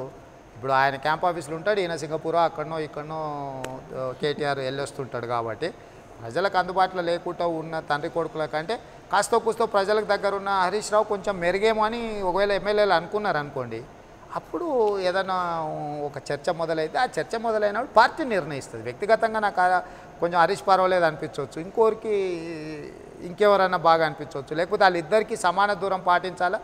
మన పాత్ర ప్రతిపక్షమే. మనం వాళ్ళు ఏదైనా తనలాడుకొని కొట్లాడుకొని ఏమైనా జరగని. ఇప్పుడు మనకు ఢిల్లీలో చూసినాం జరిగిన పరిణామాలు. కేజ్రీవాల్ కొంచెం తక్కువ ఉండే కాంగ్రెస్ మద్దతు ఇచ్చారు, ఆయన వద్దనుకున్నాడు, రాజీనామా చేసాడు, మళ్ళీ అన్ని పార్టీలలో చాలా పార్టీలలో చాలా ప్రయత్నాలు జరిగినాయి, చాలా విభజనలు జరిగినాయి. తెలుగు పివి నరసింహారావు ఉన్నప్పుడు కూడా మైనారిటీ నుంచి మెజారిటీకి అన్ని పార్టీలను చీల్చుకున్న సందర్భం ఉంది. రకరకాల పరిణామాలు జరిగినాయి. కాబట్టి ఏదైనా కూడా ఊహాజనితమైన చర్చలే ఇవి. వీటికి ఒక ప్రాతిపదిక లేదు, ఒక కొలబద్ద లేదు. ప్రాతిపదిక లేని కొలబద్ద లేని దాని మీద ఊహాజనితమైన ప్రశ్న మీద సూటిగా నేను సమాధానం చెప్పడానికి కూడా కుదరదు. నేను కూడా తిప్పుకొచ్చి చెప్తే దానివల్ల ఏం ప్రయోజనం లేదు. జరిగే పరిణామాలు చూద్దాం. ఆ పరిణామాలు వచ్చినప్పుడు పార్టీ ఉంటుంది, పొలిట్ బ్యూరో ఉంటుంది. ఇవన్నీ జరిగిన తర్వాత ఆ పార్టీలో ఎంత వేగంగా పరిణామాలు జరుగుతాయో, చీలిక వైపు పయనిస్తాయో, ఏం జరుగుద్దో బట్టి మిగతా పార్టీలలో కూడా నిర్ణయాలు ఉంటాయి. మా ఒక్కరితో ప్రభుత్వం ఉంటుంది ఊడుతుంది అనుకుంటే ఒక రకం, మాతో పాటు ఇంకెవరన్నా తోడు రావాలనుకున్నప్పుడు ఇంకో రకం. కాంగ్రెస్ ఏం పాత్ర పోషిస్తుంది? ఎందుకంటే మాకంటే కొంచెం అదనంగా సీట్లు ఉన్నాయి కదా కాంగ్రెస్కి. కాంగ్రెస్ అప్పుడు హరీష్ వైపు ఉంటుందా, కేసీఆర్ వైపు ఉంటుందా అనేది ఇంకో రకం. సో ఈ మల్టీ కార్నర్ గేమ్లో ముఖ చిత్రం ఇది. ఫేస్ టు ఫేస్ ఉంటే మనం చెప్పొచ్చు ఏ కాకపోతే బి కాకపోతే అని గేమ్ అయితే జరుగుతుందంటారు అని చర్చించుకుంటుండ్రు. నాకైతే స్పష్టంగా ఇంకో ఇక్కడ జరిగింది, ఇక్కడ ఆధారం ఉంది, ఇంకో ఇది ఉందని అయితే నేను చెప్పలేను. నేను డైరెక్ట్గా చూసింది లేదు. జనరల్గా జర్నలిస్ట్ మిత్రులు ఉంటారు కదా, అందరికీ మీకు తెలియదు ఏముంది. ప్రైవేట్ డిస్కషన్లో మనకు చాలా విషయాలు చర్చించుకుంటుంటాం. ఆ టీఆర్ఎస్ బీట్ చూసేవాళ్ళు, ఆ టీ న్యూస్ వాళ్ళు, ఇంకోరో మిత్రులు. ఇప్పుడు ప్రతి లీడర్కు ఇద్దరు పాత్రికేయ మిత్రులు క్లోజ్గా ఉంటారు. కొంచెం వాళ్ళతో చర్చించుకుంటాం. ఇప్పుడు నాకు కూడా ఇద్దరు మిత్రులు ఉన్నప్పుడు మిగతా పార్టీలలో ఏం పరిణామాలు జరుగుతాయని కనుక్కుంటుంటాం. పోనీ నేను ఇది మాట్లాడాలనుకుంటున్నా ఎట్లుంటుందని కనుక్కుంటుంటాం. అట్లనే ఆ కుటుంబాలకు సంబంధించి కూడా వాళ్ళకు సంబంధించిన పాత్రికేయ మిత్రులు వాళ్ళకు దగ్గర సన్నిహితులు ఉంటారు కదా, వాళ్ళిద్దరికీ సరిపోవట్లేదు. అందుకే అధికారుల పోస్టింగులు జరగట్లేదు. పరిపాలన కూడా ఇట్లున్నది. హరీష్కి ఒక మంత్రి ఇస్తే కేటీఆర్కి ఇంకొక మంత్రి ఈక్వల్ తీయాల్సి వచ్చింది. అడిషనల్ ఇవ్వగానే కేటీఆర్కి అడిషనల్గా ఇవ్వాల్సి వచ్చింది. రేపు బడ్జెట్ కూడా చెరొక 35,000 కోట్లు పెట్టిన తర్వాత మిగిలింది మిగతా అన్ని శాఖలకని అంటున్నారు.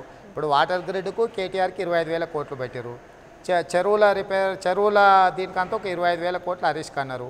కేటీఆర్కు రోడ్లకు ఒక 10,000 కోట్లు పెట్టారు. భారీ నీటిపారుదల శాఖకు ఒక 10,000 కోట్లు మనోడికి పెట్టిండ్రు. కుటుంబ సభ్యులకు పంచుతున్నారు. అంటే ఇప్పుడు వాళ్ళిద్దరిని బ్యాలెన్స్ చేయడానికి కేసీఆర్ గారు శతవిధాల ప్రయత్నం చేస్తున్నాడు. మన కళ్ళ ముందర కనిపిస్తుంది. ఇప్పుడు ఉన్న కీలకమైన శాఖలు ఉన్నా మొత్తం వాళ్ళిద్దరి మధ్యలోనే ఉన్నాయి కదా. విద్యుత్ కానీ, మైనింగ్ కానీ, ఇరిగేషన్ ప్రాజెక్టులు మైనర్ కానీ మేజర్ కానీ, ఇరిగేషన్ కానీ, పంచాయతీరాజ్ కానీ, ఆర్డబ్ల్యూఎస్ కానీ. అంటే రాష్ట్ర ప్రభుత్వం బడ్జెట్ 85,000 కోట్లు ఉంటే 60 నుంచి 70,000 కోట్లు కేటాయించాల్సిన శాఖలన్నీ కూడా హరీష్ కేటీఆర్ మధ్యలోనే ఉన్నాయి. మిగతా వాళ్ళందరూ కూడా శిలా విగ్రహాలే. హోంమంత్రి నాయన నరసింహారెడ్డి గారు ఎస్ఐని కూడా ట్రాన్స్ఫర్ చేయలేడు, అక్కడి నుంచి రావాల్సిందే అని వాళ్ళ పార్టీ వాళ్ళే అంటున్నారు. ఈటెల రాజేందర్ గారు ఆర్థిక మంత్రి ఉంటే బడ్జెట్ దాంట్లో ఎక్కడ రాజేందర్ గారి పాత్రనే లేదు. పత్రికలు కూడా ప్రముఖంగా రాసినాయి. 14 కమిటీలను వేసిండు. ఆ ఆ 14 కమిటీలు అధికారులతోనేసి ఓ గ్రూప్నేసి వాళ్ళు ఇచ్చిన నివేదికలను ముఖ్యమంత్రి గారు ఇదే బడ్జెట్ పో అన్నాడు.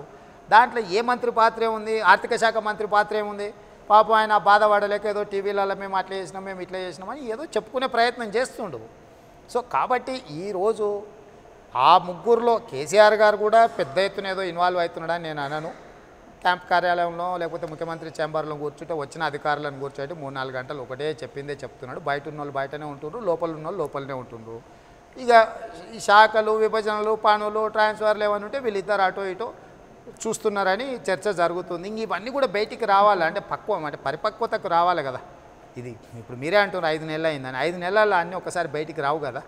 ఓ సంవత్సరం అయిపోయి వచ్చే ఎండాకాలం వచ్చి మళ్ళీ వానలు వాడి మళ్ళీ ఎండలు వచ్చినప్పుడు తెలుస్తుంది. అప్పటికి కొంచెం స్పష్టత వస్తుంది ఏ రంగు ఏందనేది. వాన వచ్చి ఎల్చిన తర్వాత ఎండ కొడితే అప్పుడు తెలుస్తుంది. అంటే ఎవరు ప్రజల పక్షాన ఉంటుండ్రు అనే దాన్నే చూస్తాం తప్పితే మేము ప్రజల పక్షాన మేము హరీష్, కేటీఆర్, కేసీఆర్ గేమ్లో పావులు కాదలుచుకోలే. వాళ్ళు ఒకవేళ చీలికలు తెచ్చుకున్నప్పుడు ఏం జరుగుతుంది అనేది అప్పుడు చర్చించుకోవాల్సిన సందర్భం. కాబట్టి అది ఆ సందర్భంలో చెప్పగలుగుతాం. థ్యాంక్ యూ రేవంత్ రెడ్డి గారు మా స్టూడియో నుంచి ప్రజా సమస్యల మీద ఇక్కడ కాలర్స్తో మాట్లాడినందుకు. మొత్తం మీద రేపటి నుంచి జరగనున్న బడ్జెట్ సమావేశంలో రైతుల ఆత్మహత్యలు, అదేవిధంగా నీళ్లు, విద్యుత్, వీటితో పాటు మెట్రో, ఈ 4 నెలల్లో తెలంగాణ రాష్ట్రం ఎదుర్కొంటున్న సమస్యల మీద, అదేవిధంగా బడ్జెట్ ప్రాధాన్యతలు చూసి ప్రభుత్వాన్ని నిలదీస్తామంటున్నారు రేవంత్ రెడ్డి. ఇది ఈరోజు ఓపెన్ టాక్. రేపు మరో అంశం మీద ఓపెన్ టాక్లో మళ్ళీ కలుసుకుందాం. Stay tune to us.